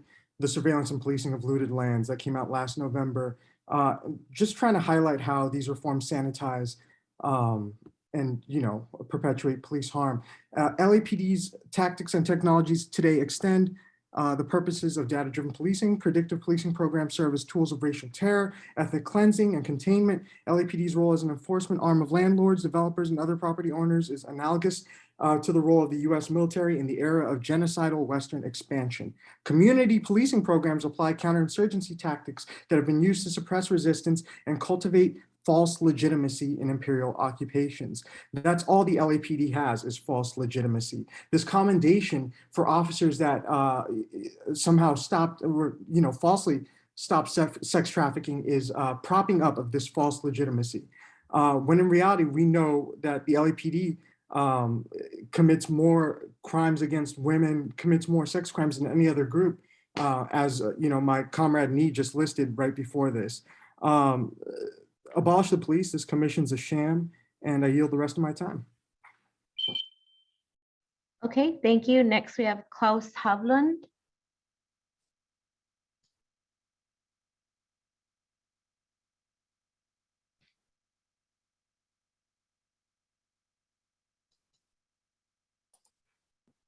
Mr. Havlin, you're on. Do you want to open your mic, please? Madam Secretary, please go to the next caller. Okay.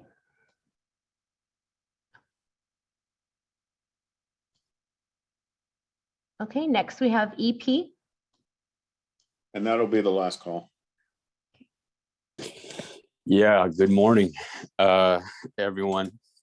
I wanted to start off my comment by addressing the chief's report and also make my comment about all of them. In the chief's report, basically he said, I think 89 people were arrested for sex trafficking.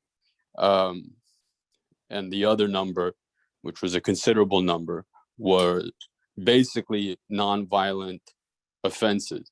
I would highly recommend or suggest to the chief and to the board to talk to actual sex workers, because criminalizing their profession does not ever actually help them in any way, shape, or form. It actually creates a bigger burden and basically uproots their lives even more so than it already is in some ways. There's a lot of studies, and there are a lot of people that are in the work or who organize around it who I think you should probably speak to, because arresting 89 of those individuals, again, is in no way, shape, or form helping them or anybody for that matter, or the people that were making counterfeit products. Again, this is not helping anyone other than these multi-billion-dollar corporation who you mainly serve and who you mainly are a part of. Looking at Soboroff here and his whole real estate development company. Yeah, I wanted to, which is true, it's a fact. I wanted to kind of piggyback on what other people were saying. A lot of the callers here are and have been calling in talking about things that they are not experts in. They've been calling about the vaccines, they've been calling about the science behind them and the mask mandates, and week after week you allow them to spew their nonsense and do not interrupt them, but constantly or consistently you will interrupt us and remove us from or deny us from giving our public comment. Clearly there is a favoritism here. Clearly there's a bias here. And again, if you're gonna do this, you may as well do it fairly and consistently. The last part is, I'm not trying to be rude or unfair to you or anybody on the board. I'm just saying that there are studies, and week after week, those studies are presented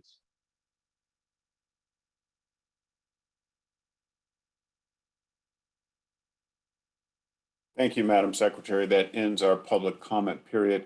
Next, we go to item 3 on the agenda, which is the consent agenda items. We only have one today, item 3A, the department's report relative to the travel authority for the chief of police to attend the Major Cities Chiefs Association's annual chief leadership development meeting.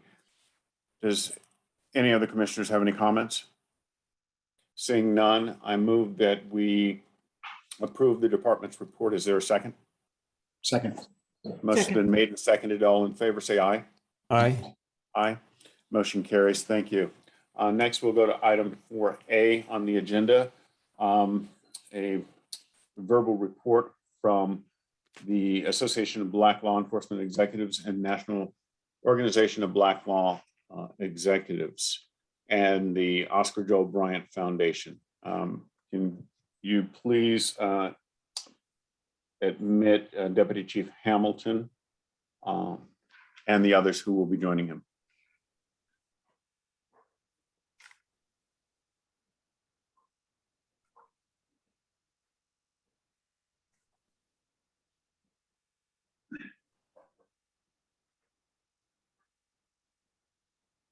I believe Commander Flores is going to be joining us as well.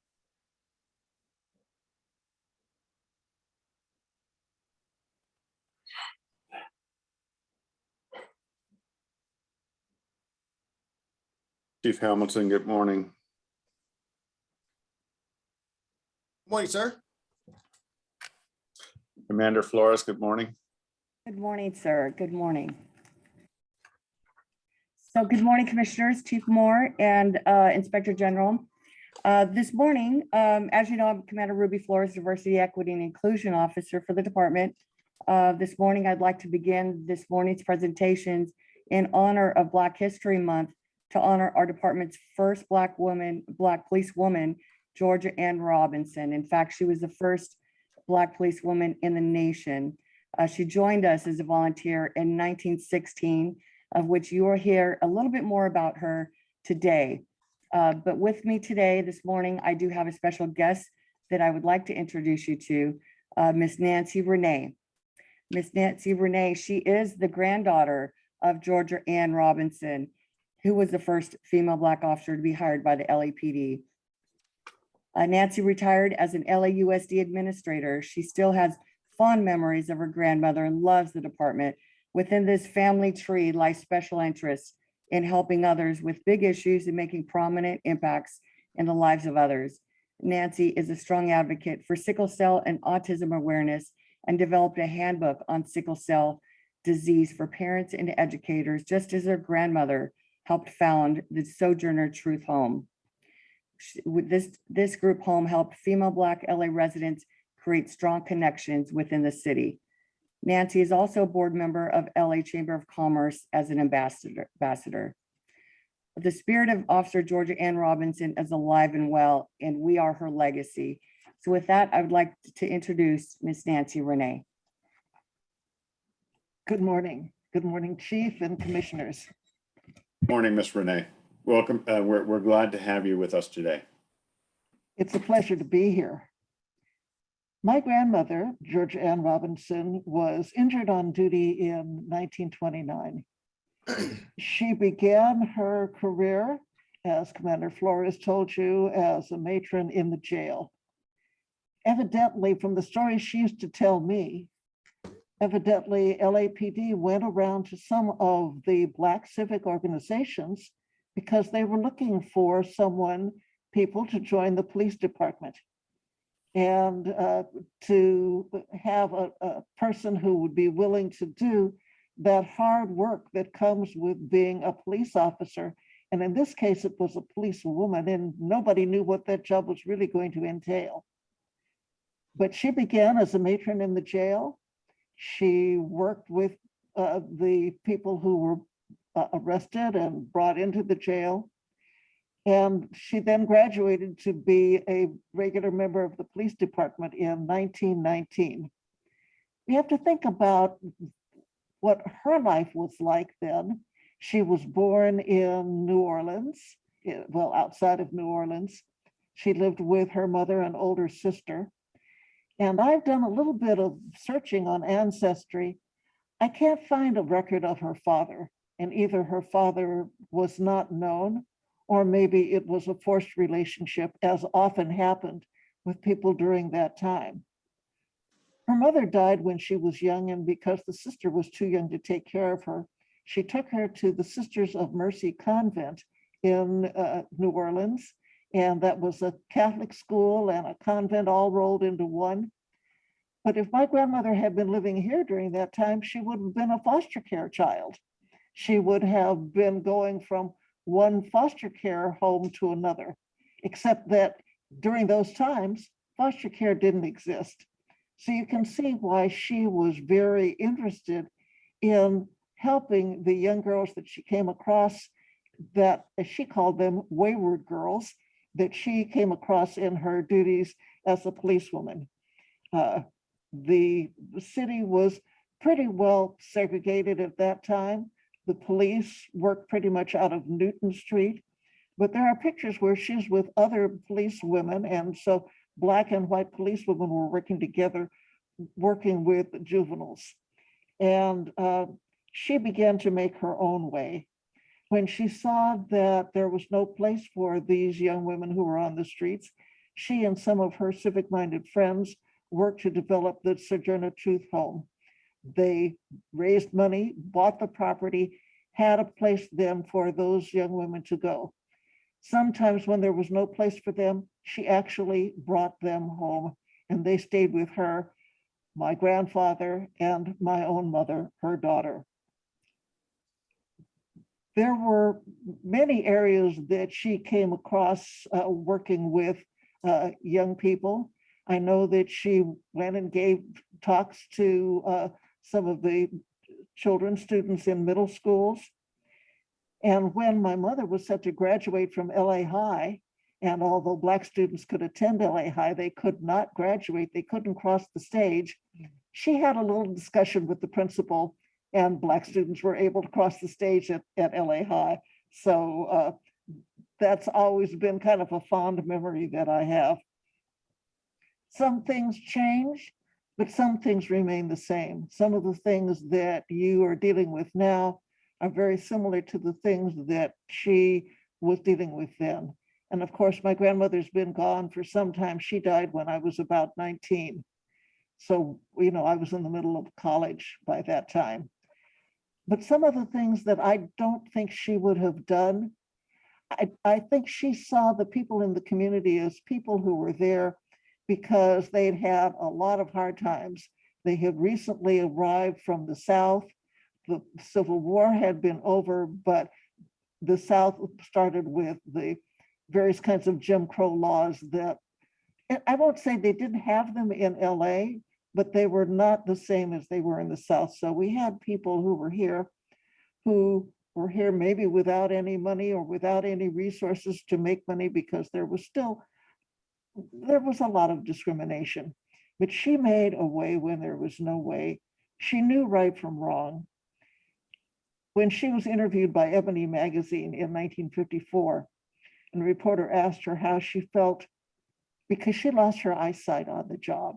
She was trying to break up a fight in the jail. She got knocked against the bars. She lost her eyesight. Her response was, "I've seen all I need to see." Thank you very much for having me here at the commission meeting. It's an honor to be here. Thank you so much for honoring the legacy of my grandmother. I appreciate it.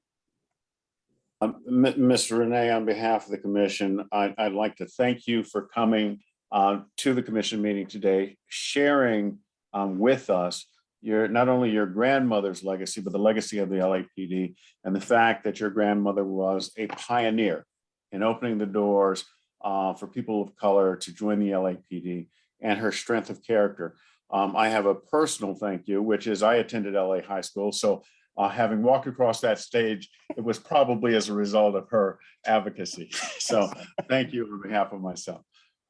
At this time, Commander Flores, where are we going in the program? Yes, sir. I will hand it off to Chief Hamilton for his next presentation. Thank you for having us. Thank you. Thank you, Ruby. Thank you, Commission members, and thank you, Chief Moore.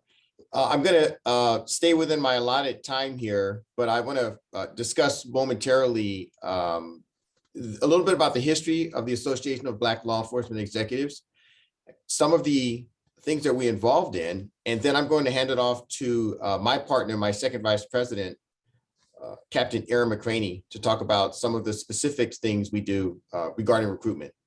So first, I'd like to open up with informing the public that the Association of Black Law Enforcement Executives was formed in 1974 by our founding members who were African-American executives of the Los Angeles Police Department.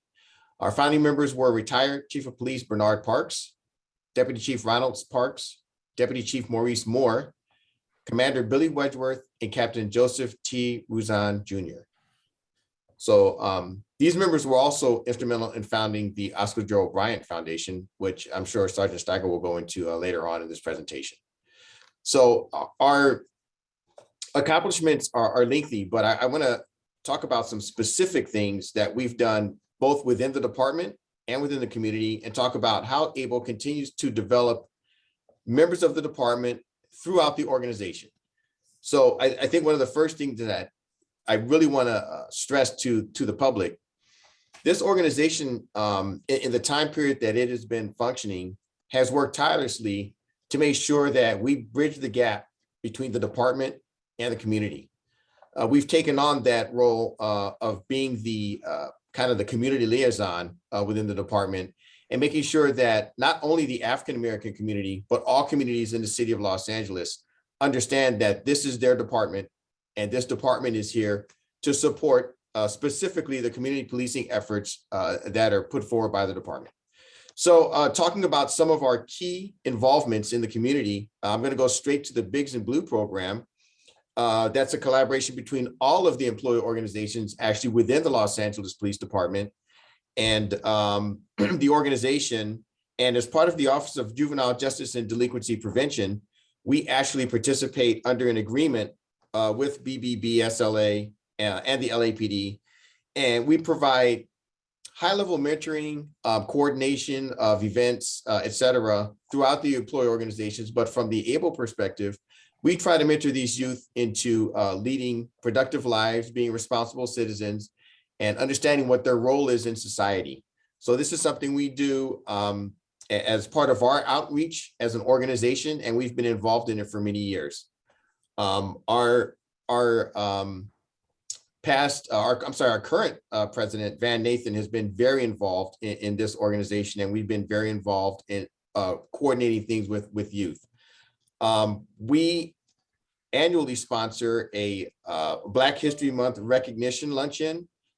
However, in the last few years, we've been impacted by COVID. So we have not had one since 2019. We look forward to following our time outside of this pandemic, getting that luncheon together again and inviting all of our partner organizations and community members to break bread with us, come and enjoy that fellowship and have that ceremony again, where we recognize not only community members, but we recognize our partner agencies, our ABLE members within the organization, and we recognize the accomplishments of our members within the organization throughout the year. And our next one will be throughout the years, because we'll have some catching up to do. But we recognize the accomplishments and the dedication and the contributions they've made, furthering the mission of promoting that understanding between the department and the community.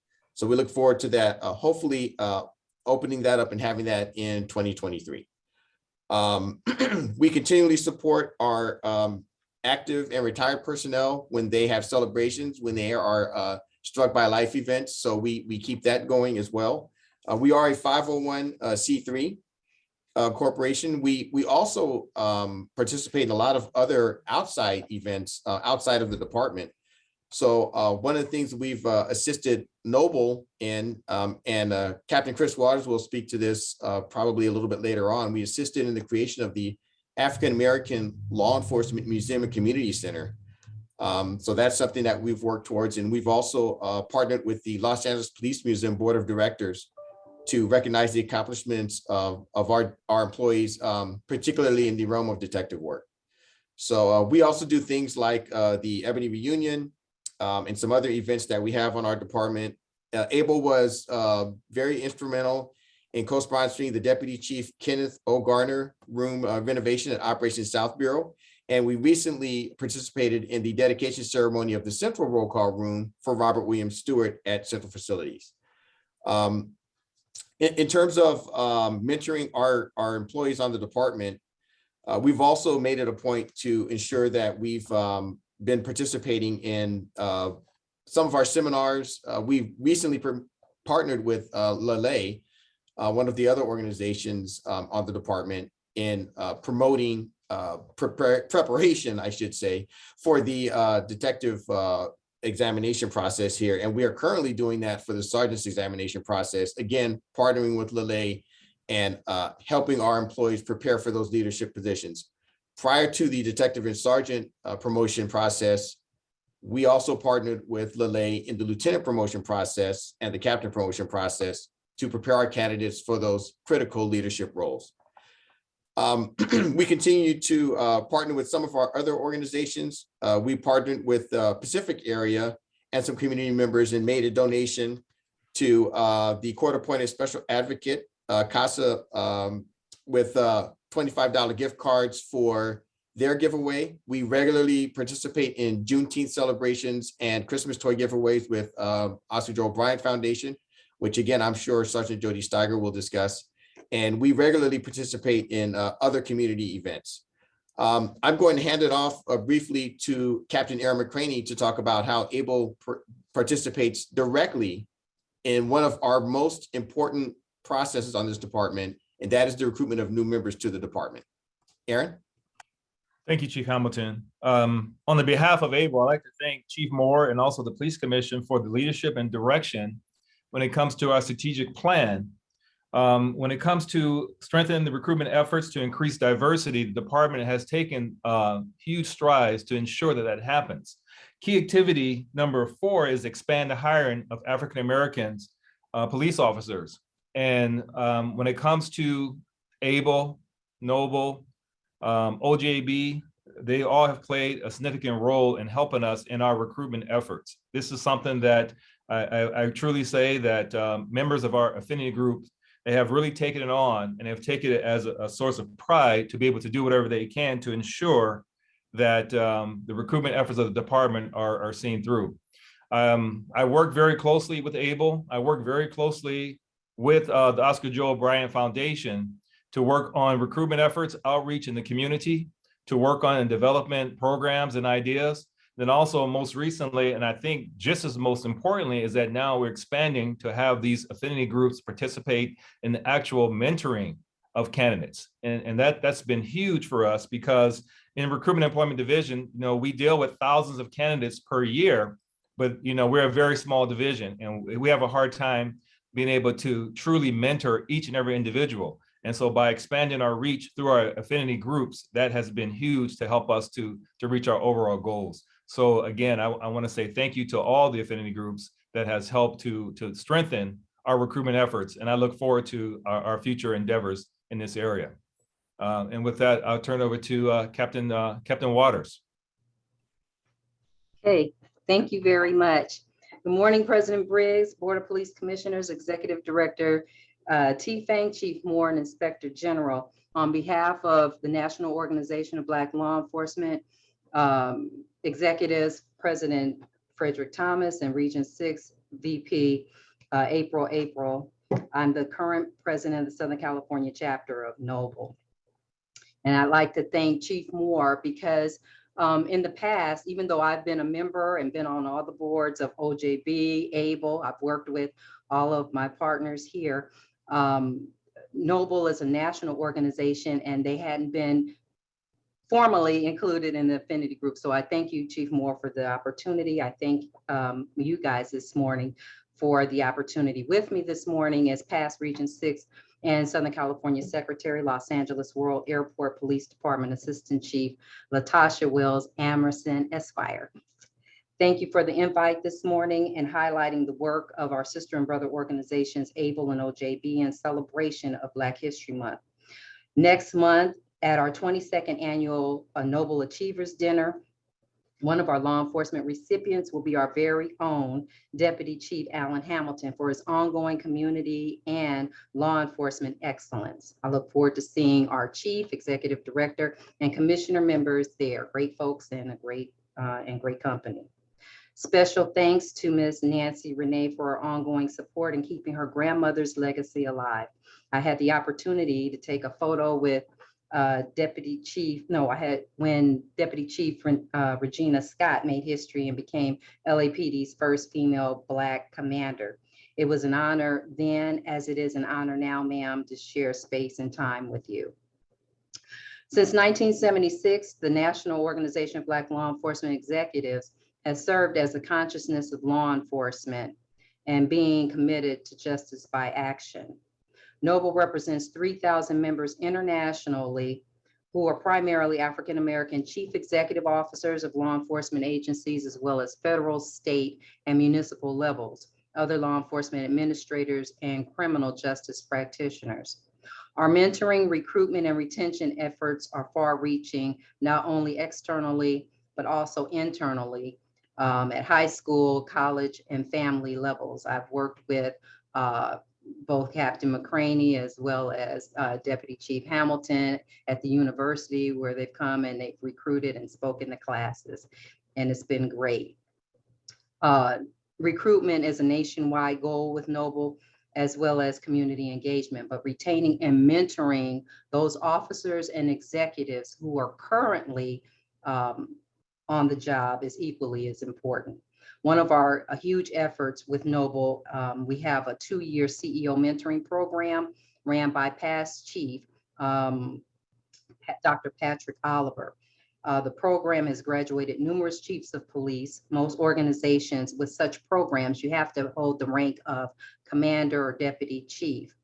Noble meets command staff where they are and allows for captains and above to participate in this 2-year mentoring program and participate. With that said, I'm going to turn it over to Chief Amerson, who's also an attorney and the CEO of Boardroom Scholars, a program that reaches out and mentors young people and students in law enforcement and law. Chief Amerson. Good morning, everyone. Thank you so much for having me. It's a great opportunity for me to just share with you just what my membership in Noble has meant to me personally and also professionally. The most significant thing that it has done is really expand the outreach opportunity to the community, particularly with young people through mentorship. But not only has it been the opportunity to mentor, it's also been an opportunity for me to receive mentorship from somebody else. And I accredit Noble in many ways in those opportunities to work with many fine professionals nationally to my promotion to assistant chief at Airport Police, where I've been working for almost 30 years. So Noble has done a lot of things in the community, outreach to the underserved, and the opportunity for individuals to be mentored through training programs, various events, working with faith-based organizations and nonprofits throughout the year. And we do this in a way that is proactive and non-conflict related. So it's that opportunity to make the human connection with other individuals, particularly the youth. We've been doing a fine job at it, and nothing is more fulfilling. So Noble has been doing many great things, and I'm honored again because it's a national organization. And because of that, I don't just get the benefit of sitting with people and my colleagues here at Airport Police and other city members, but I also get to hear what's going on in other police departments and bring those things back.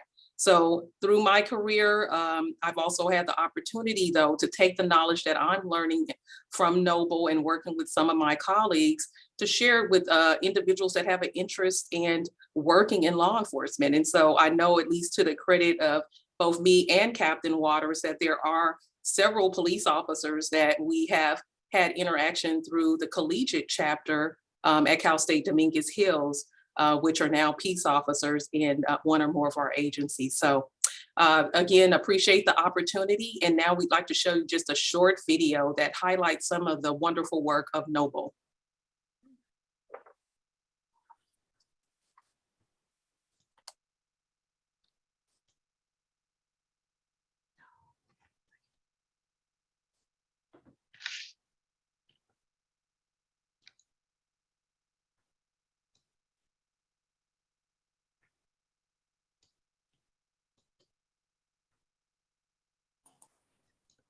Give me 1 second. It's having a little trouble uploading.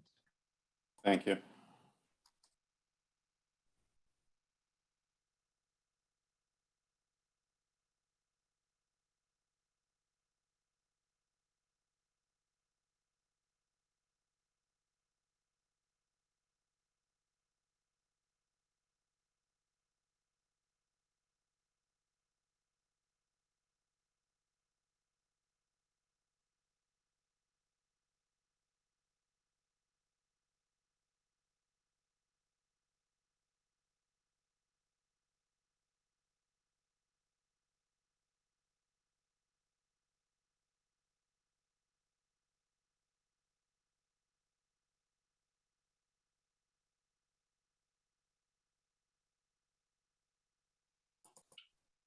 May I suggest that we move to OJB's presentation while you? Yeah, fine-tune that's that? exactly what I was going to do. Thank you, Commander Flores. So let's go to OJB's presentation while they work on getting that video uploaded.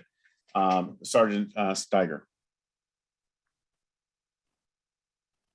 Morning, Commissioners, Chief Moore, Inspector General Smith, City Attorney, and Mr. Tifang. My name is Jody Steiger, and I'm the president of the Oscar Joe Bryant Foundation. I want to share with you briefly the history of OJB and our mission. In September of 1968, a group of African-American officers took a stand against racism and discrimination. They did so to honor Officer Bryant and the ultimate sacrifice he made in service to the city of Los Angeles. When these brave officers gathered, they did so with the intention of discussing the challenges they collectively faced and identifying solutions that would ensure a better future for those that follow. This historic meeting resulted in the establishment of the Oscar Joe Bryant Foundation. The Oscar Joe Bryant Foundation represents African-American officers and civilian employees who proudly serve the Los Angeles Police Department. Statistics show that minority candidates struggle in the hiring process despite having the qualifications of their counterparts. Many of those who successfully navigate the hiring process find themselves with fewer promotional opportunities and frequently experience increasingly disciplinary sanctions when compared to their peers. The foundation strives to continually take steps to change that narrative. It is focused on ensuring that each of its members, regardless of background, are subject to fair hiring practices and working conditions. Moreover, the foundation is committed to providing its members with the resources and guidance to perform their duties at the highest level. Now, I would like to introduce to you OJB Director at Large, Lieutenant Tiffany Ayers. Tiffany is one of only 5 female Black lieutenants on the department currently, and is a watch commander at Harbor Division. She is also a first lieutenant in the California Air National Guard and holds a master's degree in education. She will be sharing with you OJB's activities from 2021. Lieutenant. Thank you, Jody. Good morning, everyone. I'm honored to be here to talk with you today. 2021 showed us that our sworn and civilian members needed more from us than ever before, being in year 2 of the pandemic, as they navigated their personal and professional lives. This caused the foundation to get back to the basics about how we support our members. For COVID-19, we hosted a series of information sessions that we hoped would dispel myths and rumors and to educate our members, department employees, and community members about the virus and vaccination concerns. We provided financial support to members who were affected with the virus, those who lost loved ones due to the virus and other health-related issues. We delivered meals to members who were inflicted with and who quarantined due to COVID-19. With regard to career development, we've always encouraged our members to seek promotion and pay grade advancement opportunities. However, the pandemic forced us to move our professional development efforts to a virtual platform. We hosted virtual oral preparation seminars that drew the interest of approximately 35 department employees across the rank and file. We conducted 25 mock interviews, which was important because civil service promotions oral interviews were moved to a digital environment. The foundation publishes a newsletter on a quarterly basis.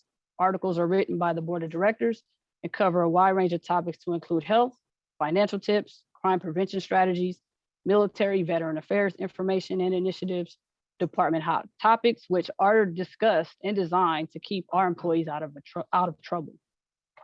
With regard to wellness, this past year, we developed and instituted a program that reimburses members for rideshare or taxi service when they make the smart decisions not to drink and drive. With regard to community engagement, we annually partner with Mothers in Action, a nonprofit organization whose mission is to improve the quality of life for mothers and children, for a back to school supply giveaway and during their Thanksgiving Day dinner event. Together, we fed over 1,000 meals to those in need. We united with Bridge the Gap, a local nonprofit organization started by sworn members of this department to adopt families for the holidays. We donated gifts and groceries to 11 families in the community. We supported dependents of our members by providing scholarships for them to continue their educational pursuits. We joined with other department affinity groups in efforts to recruit new employees and to retain members of this department. Those conversations are ongoing. And lastly, we virtually hosted Know Your Rights seminars in conjunction with the Community Safety Partnership Bureau and Council District 9, which are designed to educate members of the public on their rights and proper procedure and etiquette during police encounters. These seminars also explain police authority and discuss applicable case law as it relates to police encounters. Thank you for the opportunity to share what we've done with you. Thank you, Lieutenant. At this time, I think we're ready to see the video that was prepared by Noble. Madam Secretary, can you please proceed?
Thank you. I think Sergeant Steiger had one last announcement before I open it up for questioning from some of the commissioners.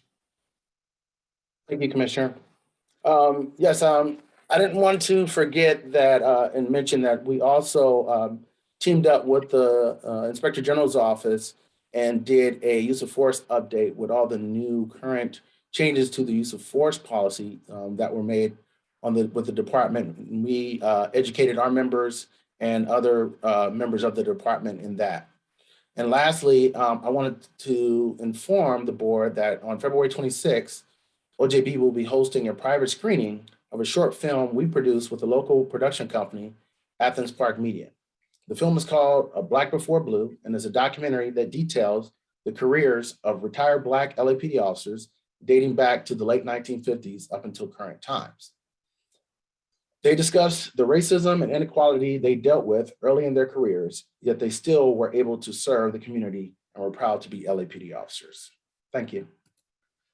Thank you, Sergeant Steiger. And I also want to thank Chief Hamilton, Chief Amerson, Captain Waters, Captain McCraney, Commander Flores, all of you for the presentation. And last but not least, Ms. Renee, thank you for coming in. I want to thank all of you because I think it's important that the city recognizes the contributions that all of you have made to the department and our city, the contributions that all Black officers have made to our city and to the department, despite the challenges, as Sergeant Steiger has pointed out in his film will show, that our officers of color have continued to provide service and to keep our city safe. So I want to thank all of you. But I do have a challenge for all of you, as well as for Chief Moore. I want to see more Black officers on the LAPD. I want to see our numbers grow. I want to see more Black officers promoted within the ranks of LAPD. I think there's room to grow. I think that there's more mentorship that needs to happen. And so that's my challenge to all of you to continue to grow our department so it's representative of the city at large that you serve. With that, I want to open it up to comments and or questions from some of the other commissioners that they may have. Commissioner Bonner. Yes, thank you. Thank you very much. I want to thank everybody for being here and for your comments today. I just had a couple of comments and maybe one or two questions. First, for Ms. Renee, one observation or comment I would make, and the one reason I think it's very important for you to be here with us today is that a lot of the things that have been referred to directly or at least implied in a lot of the comments that are made here, many people tend to think that these are things that are so far in the distant past that they don't directly affect or involve those of us who are here and kind of in action today. And when you look at it from a generational standpoint, I'm thinking you told the story about your grandmother who joined the department in 1929. This was someone who you knew personally, and of course, I'm going to assume at that point in time she probably was knew people who had been born into slavery and endured that legacy of Reconstruction just to get to where she was. So one, I want to just make that observation and explain why I think it's important to see people in the flesh, if you will, who still carry these stories. The question I have for you is, when you think of the contributions that your grandmother made to the department and to the community, how much of that of her legacy would you envision is documented formally versus handed down through stories and anecdotes and personal experiences like those that you shared with us today? Can you unmute? Yeah, it's hard to tell. There's a lot that I don't know, but I've been very pleased with what the police department has done over the last 20 years where I've been involved. The police museum is a great place. The book that came out, probably 30 or 40 years ago on LAPD's Black history. I think all of those things are critical. I like what I'm hearing about mentorship because it's only mentorship that is going to improve the numbers in terms of people who are willing to commit. It's a huge commitment.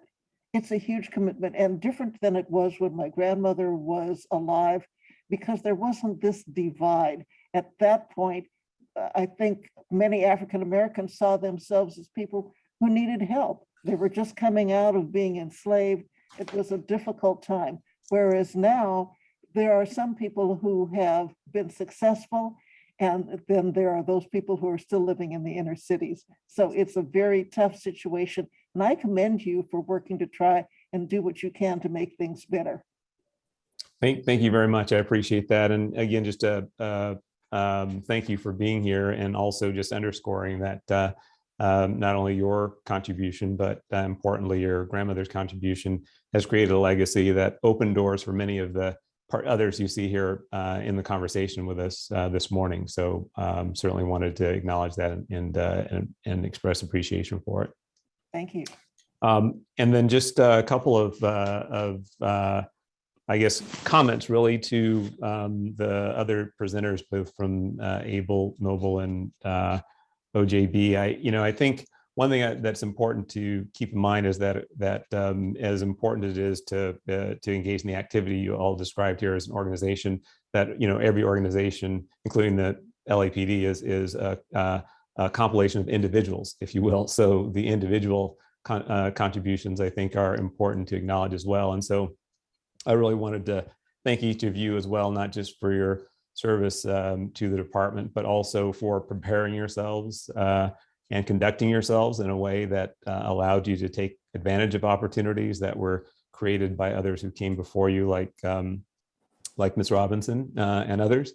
So I think that's important to acknowledge, but also the leadership that you're providing and the examples that you're providing to other officers and people throughout the department. And I think even in the profession who may or may not be involved in your organizations, but benefit from the work that you're doing. So I think that's very important. And I would, in addition to the challenge that Commissioner Briggs laid out, I just ask you to consider, the opportunity that each of you has to leave a legacy and to create additional opportunities for those who are going to come behind you. And as I say, it doesn't, you don't have to be the first this or that, or, many of you are, but that's not really what's required. I do think it's really just modeling the behavior that is going to be important for not only officers of color, but everyone in the department. And you do represent the best of the best. So I just wanted to make sure that we acknowledge that, that it's not just the organizations that you're here representing, but it's really each of the individuals here is very accomplished. And I think very impressive people. So I just wanted to thank you for that today.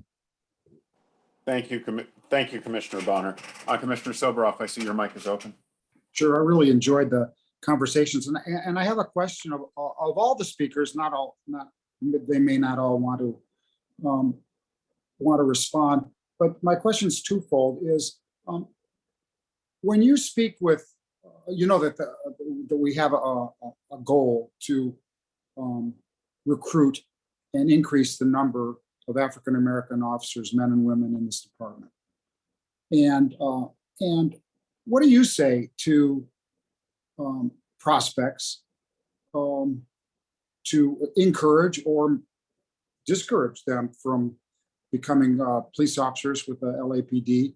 And what do you think that the department should be doing as far as recruiting? Any other ideas or thoughts?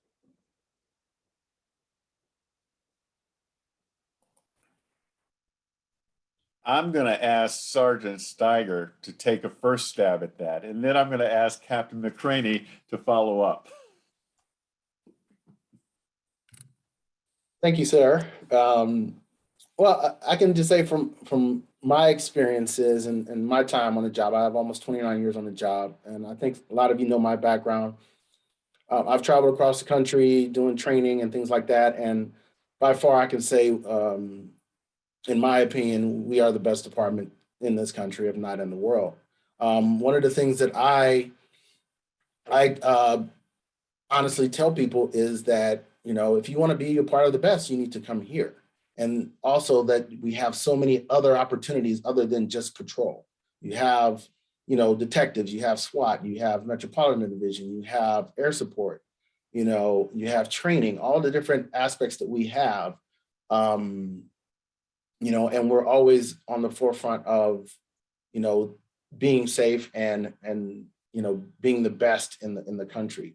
That's always something that I push forward with a lot of the people that I speak to. And then also because I teach at another police academy, they always question and ask me, well, what about LAPD? And I say, hey, come on over. We got plenty of room. So from my experience, that's what we always preach. Thank you, Captain McCraney. Yes, sir. And sir, you hear from me quite frequently speaking on this topic. And this is something that I hold very near and dear to me. I very much believe in, what it is that we do. I very much believe in, our goals when it comes to the representation. I also recognize that, we have some community engagement obstacles that we still need to work towards overcoming. There's still some perceptions of about how things were in the past, about how people think things are today. And that's one of my biggest challenges, is to share, what LAPD is today, what we're all about, and the opportunities that it offers. When it comes back, to the number one thing, that we do, which is to protect and to serve. I mean, I can't think of a greater place for that to be. And then also when it comes to what you can do for your community, and then also what you can do for your families, it is very hard to match what we have to offer here at the Los Angeles Police Department. I'm out there, with Recruitment Employment Division. We're out there as a whole. We're seeking. We're trying to get people to understand. We're trying to message these things out, and we welcome the input from all members of the groups here, and all members of this department, and all members of the city. That if they have any thoughts, ideas, or any opportunities for us to help us to get that message out, we're going to do what we can to do that. But as Sergeant Steiger mentioned earlier, I mean, there's not a great opportunity than to work for the Los Angeles Police Department. Thank you, Captain McRaney. I believe Commissioner Decker wanted to go next. Commissioner Decker, please. If it's okay, Commissioner, if you wanted to Yes. do. Okay. First, thank you all for the presentation. As Commissioner Soboroff said, it was very enjoyable, but I'd like to especially thank Ms. Nancy Renee for being here and for representing the legacy of your grandmother and your entire family. What an absolute honor it is for us to hear from you today. Thank you for coming. Such a pleasure. Sergeant Steiger, Captain McRaney, Commander Flores, Chief Hamilton, thank you very much. But I'd like to also acknowledge Assistant Chief Emerson for being here today. Chief, perhaps of all the folks in blue today, your presence here is a little more voluntary than some of the others who are present. So I do appreciate your attendance. It's very generous of you. And Chief, since you are an assistant chief, I'm sure you're open to a question or two, particularly given your position at the airport and at Noble. I'd like to take Commissioner Soboroff's question and turn it around a little bit, because you, I think, have a national perspective and you have an outsider's perspective. And I wonder, Chief, if you could share some of the best practices you're seeing around the country that perhaps a department as large as us should be emulating. Perhaps we're not seeing it. We want to take on the challenge Commissioner Briggs has given us to do better, to increase numbers, but we obviously need to start with more recruits as well. So I wonder if you can share your perspective, Chief. So in addition, thank you so much. I appreciate that, Commissioner Decker, and great to see you again. My perspective is a little bit more broad, I think. First, I'd like to say that I have family members that are retired LAPD personnel as well. So the city family, though, is how I look at things. At having been an OIC at one time over our background investigation process here, I know that there is a great deal of collaboration downtown with the system that we all are currently using. And so I do take advantage at any time, because law enforcement is not for everyone. Some people will not be endured to law enforcement, and that's okay. But when we have the opportunity, each one of us, to make a connection with another human being where they see the human side of what you do in law enforcement, each of those connections start to multiply when those individuals share their experiences that are positive with us, with others. So that's one thing that we all need to continue to do everywhere we go. If you're in a drive-through, it doesn't matter where you are. Making that connection with another human being is very, very important. It is really the beginning of what we need to be doing, and it's something that we should never cease to stop doing. In addition to that, some of the things in the background process, I think perhaps it's a good opportunity for us in the city of Los Angeles to take a look at some of the things that we consider super critical that may disadvantage certain individuals that do have an interest in law enforcement. While we won't be able to do that in terms of, say, criminal activity and things of that nature, there are other areas that we pay attention to that will prevent people from also taking a job in law enforcement, such as their credit, financial situations. I think that taking a real good look at perhaps revamping the recruitment, the process of the background, to see if there are areas of opportunity that meet today's challenging time that would get you that qualified candidate who has a desire to be in law enforcement and to make a difference in the lives of others, but at the same time, not put them in a position where something such as credit, and I know that that is a indicator of one's responsibility, but I think that we have a lot of opportunity to reevaluate and vet that type of thing, because that is not the end all to whether or not someone will be a really good candidate in law enforcement. So I look forward to the opportunity for us to work and collaborate, whether the person is going to airport police, the port police, or the Los Angeles Police Department. One of the things that I tell them is, and it's a great seller for the city of Los Angeles, when I talk to my students, I tell them you take one test and you can apply for all 3 agencies. And so if sometimes we fight over them. I know you guys try to steal them, but that's okay. You get good candidates, you see them and you kind of vie for them. You know the other department is trying to get them, but that's great for us. Healthy competition and opportunity for those in the community to actually do something that is a very, very fulfilling job. Thank you, Chief. Very much appreciate that. And it's nice to see you again. And I do want to apologize, Lieutenant Ayers. I believe I left you out of my thanks, and I'm so sorry. I tried to write everybody's name down, and I apologize, but I thank you equally for being here today in your presentation. Thank you, ma'am. You're welcome. I wanted to add something one real quick. I meet people where they are. You know, like it doesn't matter if you're in a drive-through, at a park, on a call, you know, to challenge people. Why not you? You know, I ask them that. I'm not looking for an answer when I say that. I'm trying to turn those wheels. Why not you? You have everything this city needs as a police officer. And why not you? It doesn't have to be perfect. I mean, it has to be, you know, to pass a background, but it doesn't have to be all flowers and bubbles. Okay. You'll be able to relate to people. And that's key in this time. So challenging people, meeting them where they are, and just planting the seed, because you never know. It may not happen today or tomorrow, but maybe in 2-3 months time, they say, you know what? She's right. I'm going to take that opportunity. So. If I could add one more thing to the question. I think it's important to also acknowledge that, you know, when I talk to people, I also tell them, yeah, there may be challenges you may have, but, you know, organizations like us and Noble and Able are there to assist you through those challenges. And, you know, I'd also like to thank, you know, Chief Moore, because Chief Moore has been a really good partner with us when we've had issues. He and I are working on one currently right now of an officer that we felt may be wrongfully terminated. And he's helping to try to see if we can get that officer, who happened to be Black, back on the department. So I just wanted to acknowledge Chief Moore's efforts as well. And the fact that, yes, there are still struggles on this department, just like any other department, but we have organizations like ours and the other Noble and Able to assist more so now than we did in the past. Thank you, Sergeant Steiger, and for everyone answering that question. And I was going to ask the chief if he would comment as well as the collaborative efforts of the department in working with all these organizations, in part to increase recruitment, but also well-being of officers, promotion of officers, and all the other objectives that the organizations have that are represented today. Thank you, Commissioner, and I want to thank Ms.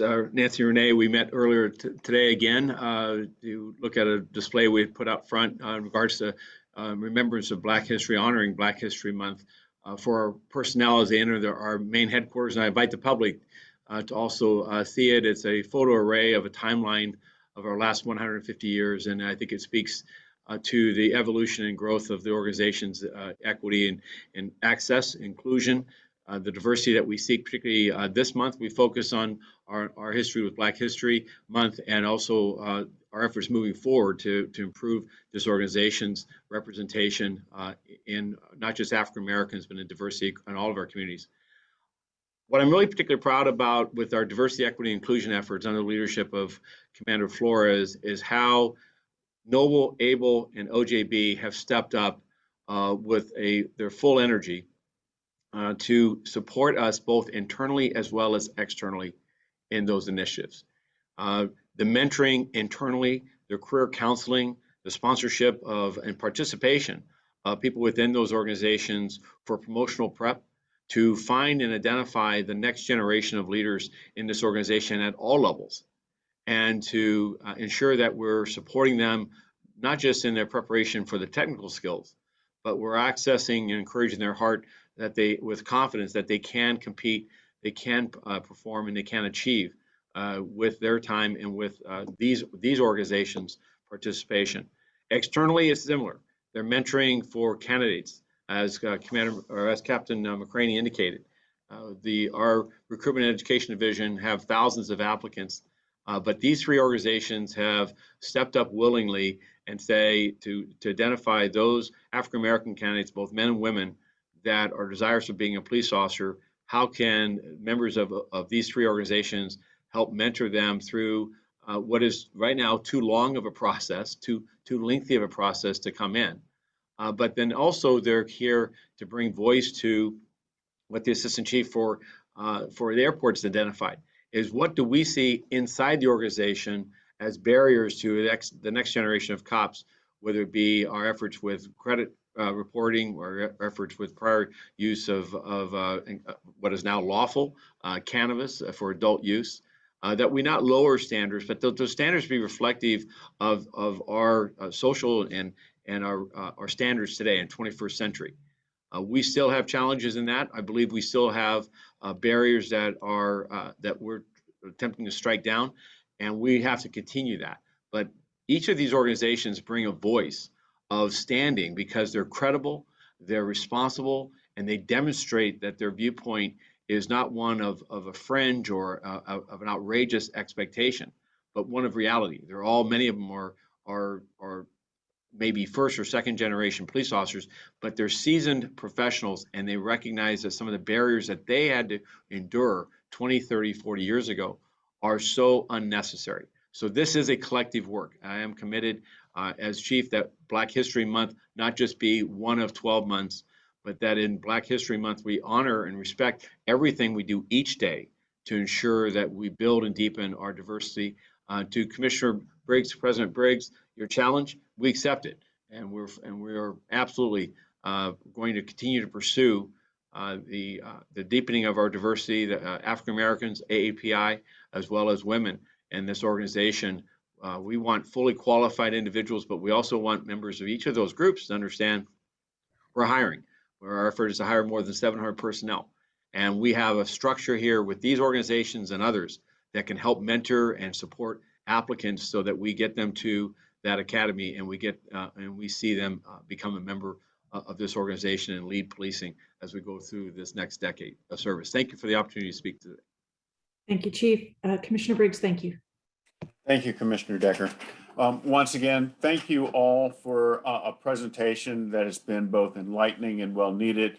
We appreciate you all. Ms. Renee, thank you very much, and thank your grandmother for her contributions to this city. Thank you. At this point, we'll move on to item 4C on the agenda, on the department's report and audit with respect to the LAPD bomb detection K-9 section.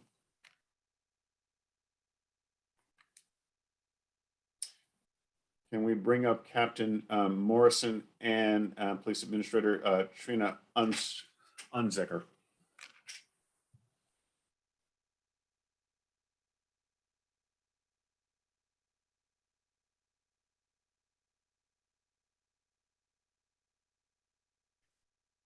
Hi, Commissioner Chief Briggs.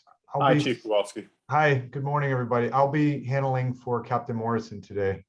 Okay. Great. Let me know when you're ready. Ms. Unzicker, how are you today? I'm outstanding. How are you? Good, good. Chief, you can go ahead. Great. Good morning, everybody. I'm here on behalf of LAPD's Counterterrorism Special Operations Bureau.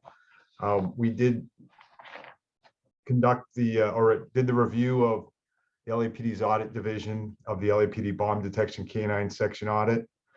We did review all the recommendations from audit divisions, and we'll be implementing those. I will defer to audit division, Police Administrator Unzicker, for specifics on this, and then I'll address any concerns related to the audit and the policies for bomb detection canine. Sure, my pleasure. My name is Trina Unziker, and the last bomb detection audit that we had performed previously was released in 2017.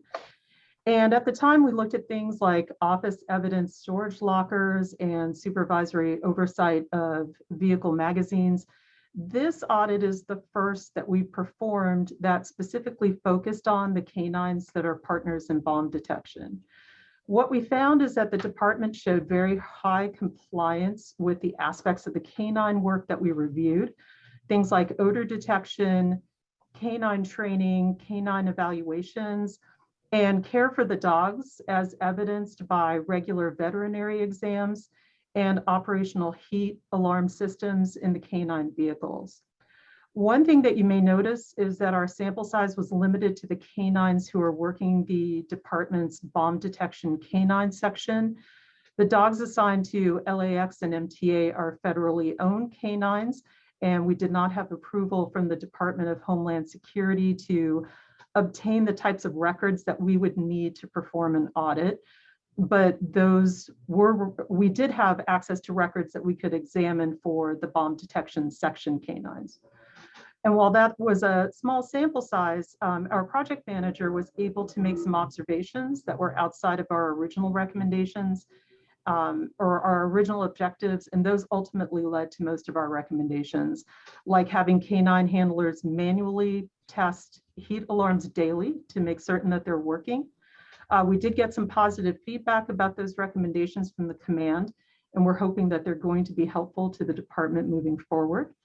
While our objectives in this 2021 audit were different from the ones in the 2017 audit, it's worth noting that the department also demonstrated strong compliance in those objectives with similarly high percentages.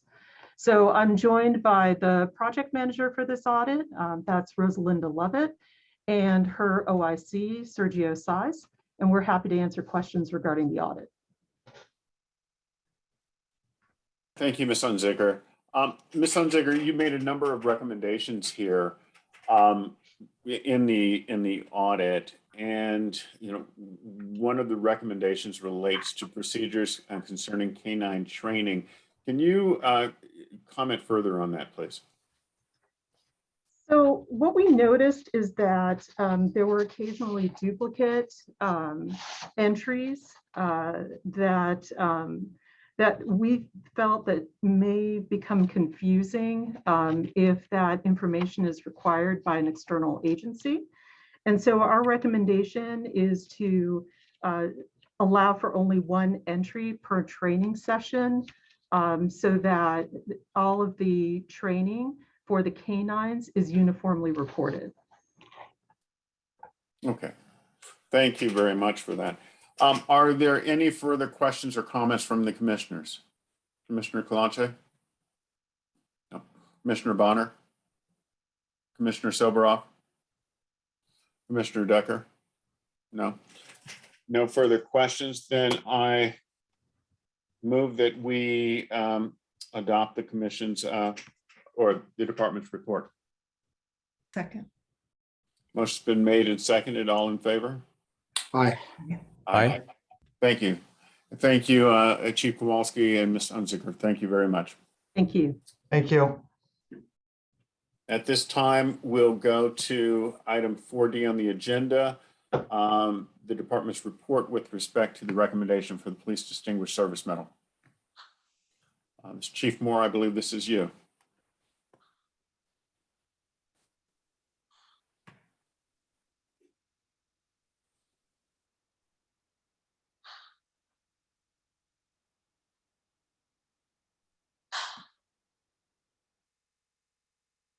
Yes, commissioners, well, thank you for the opportunity to speak briefly. This is a medal presentation requesting that you award the Police Distinguished Service Medal to Reserve Officer Kenji Anaba. For those that are not aware of this, the background is in the discussion portion of this, but for the general public who may not have seen this correspondence, Kenji Inaba is a chief surgeon at USC MC and also is a level 1 reserve, meaning that he came to the organization in 2015, attended our academy as a volunteer, met all the requirements to be a full-time member of this department, as every police reserve must. And then over a series of months, attended classroom instruction as well as practical application testing, and went into the field as a level 3 reserve at level 2, and has completed a number of hours of service, which he continues to this day in patrol as well as in support of Metropolitan Division, that has him one of the top performing reserve officers.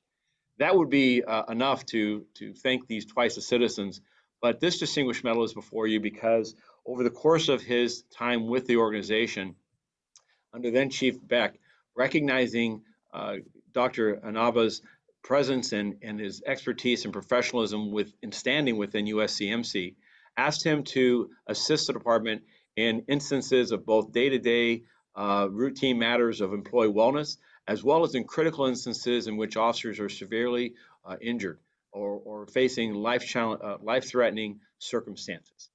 And Dr. Inaba stepped into this wholeheartedly and has continued throughout the years. And with my appointment as chief, I've seen now coming up on my 4-year anniversary, countless times in which he has interceded from parts all over the world as he travels and performs as an expert speaker in the medical profession of various disciplines to ensure that officers and of our personnel, sworn and civilian, have the highest quality of care, and that in instances in which individuals have faced dire outcomes or predictions and circumstances of medical assistance, he has interceded and brought expert advice from the a Rolodex that is unmatched in my experience in the medical profession, to bring in second and third opinions to find alternatives. With the onset of the COVID pandemic, now as we're in our 3rd year, this has been a particularly trying time for us, where we've lost 11 members of our organization to this pandemic, as well as a number of spouse and family members. Again, Dr. Inaba has stepped in and assisted us in ensuring that the quality of care and the attention for members of this organization are found, and that there's been instances in which regional or outlying areas of medical care has fallen short in his medical experience, or been less than perhaps the level that's available here locally in one of the richest areas of medical services in the country.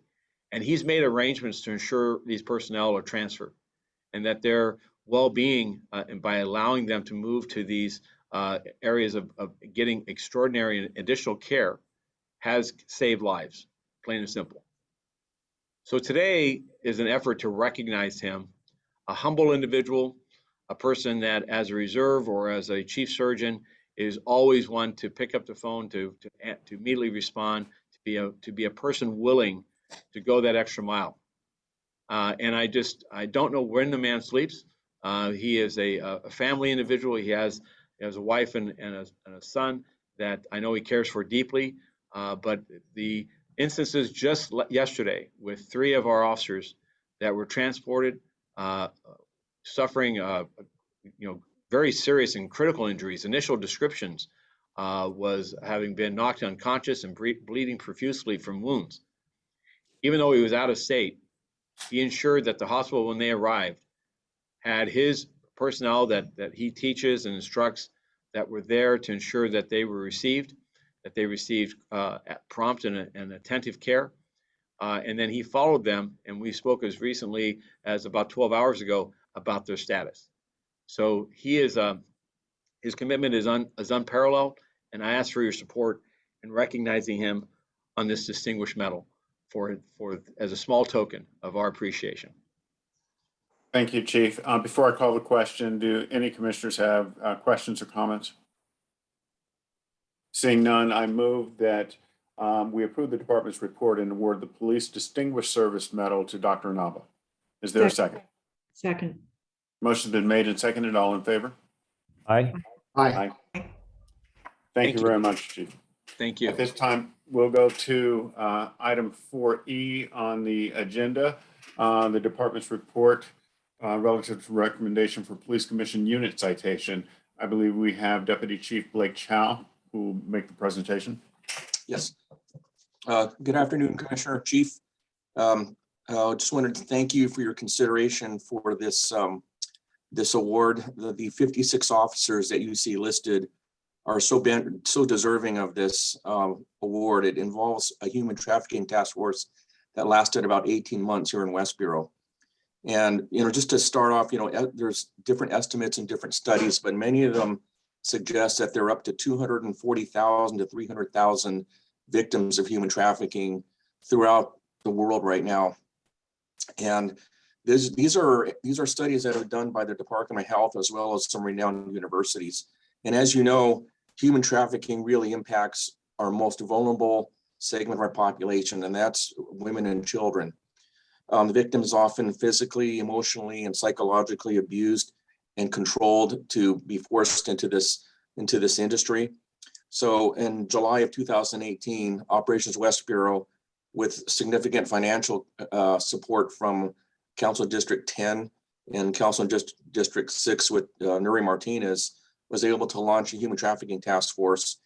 And the task force, some of the questions were brought up earlier about the Super Bowl, but the task force was not simply enforcement heavy. It also involved a significant amount of resources so that we could actually get victims out of that lifestyle and out of that cycle. So it involved a partnership with the city attorney's office and what was named the Beacon Project. LA County Department of Children and Family Services was on board.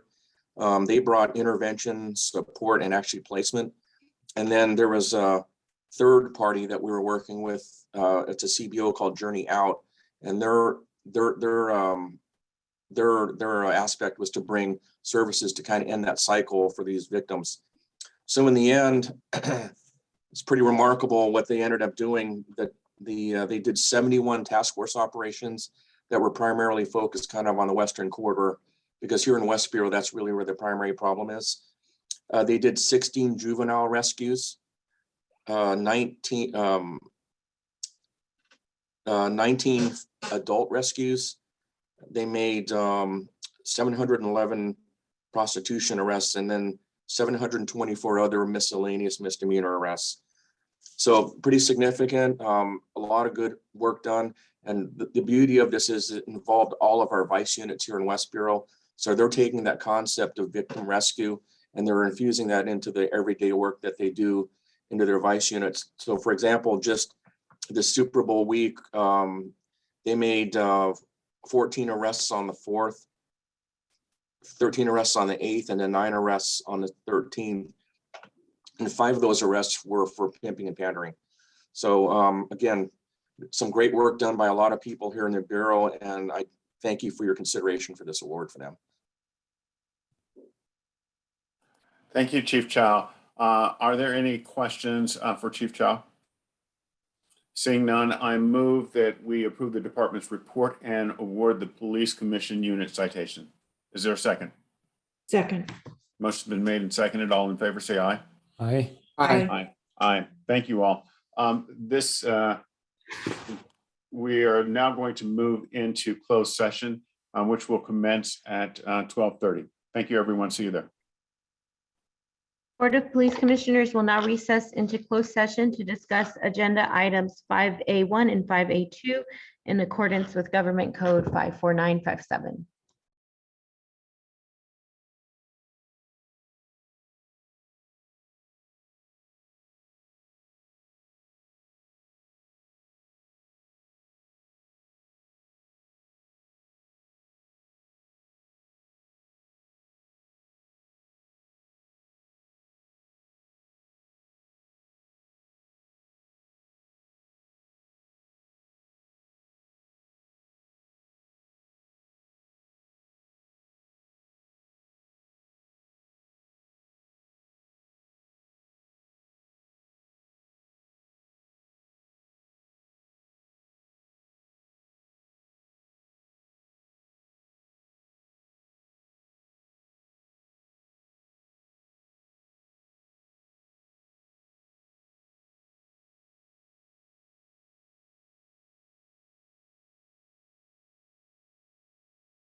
We have a quorum present. Mr.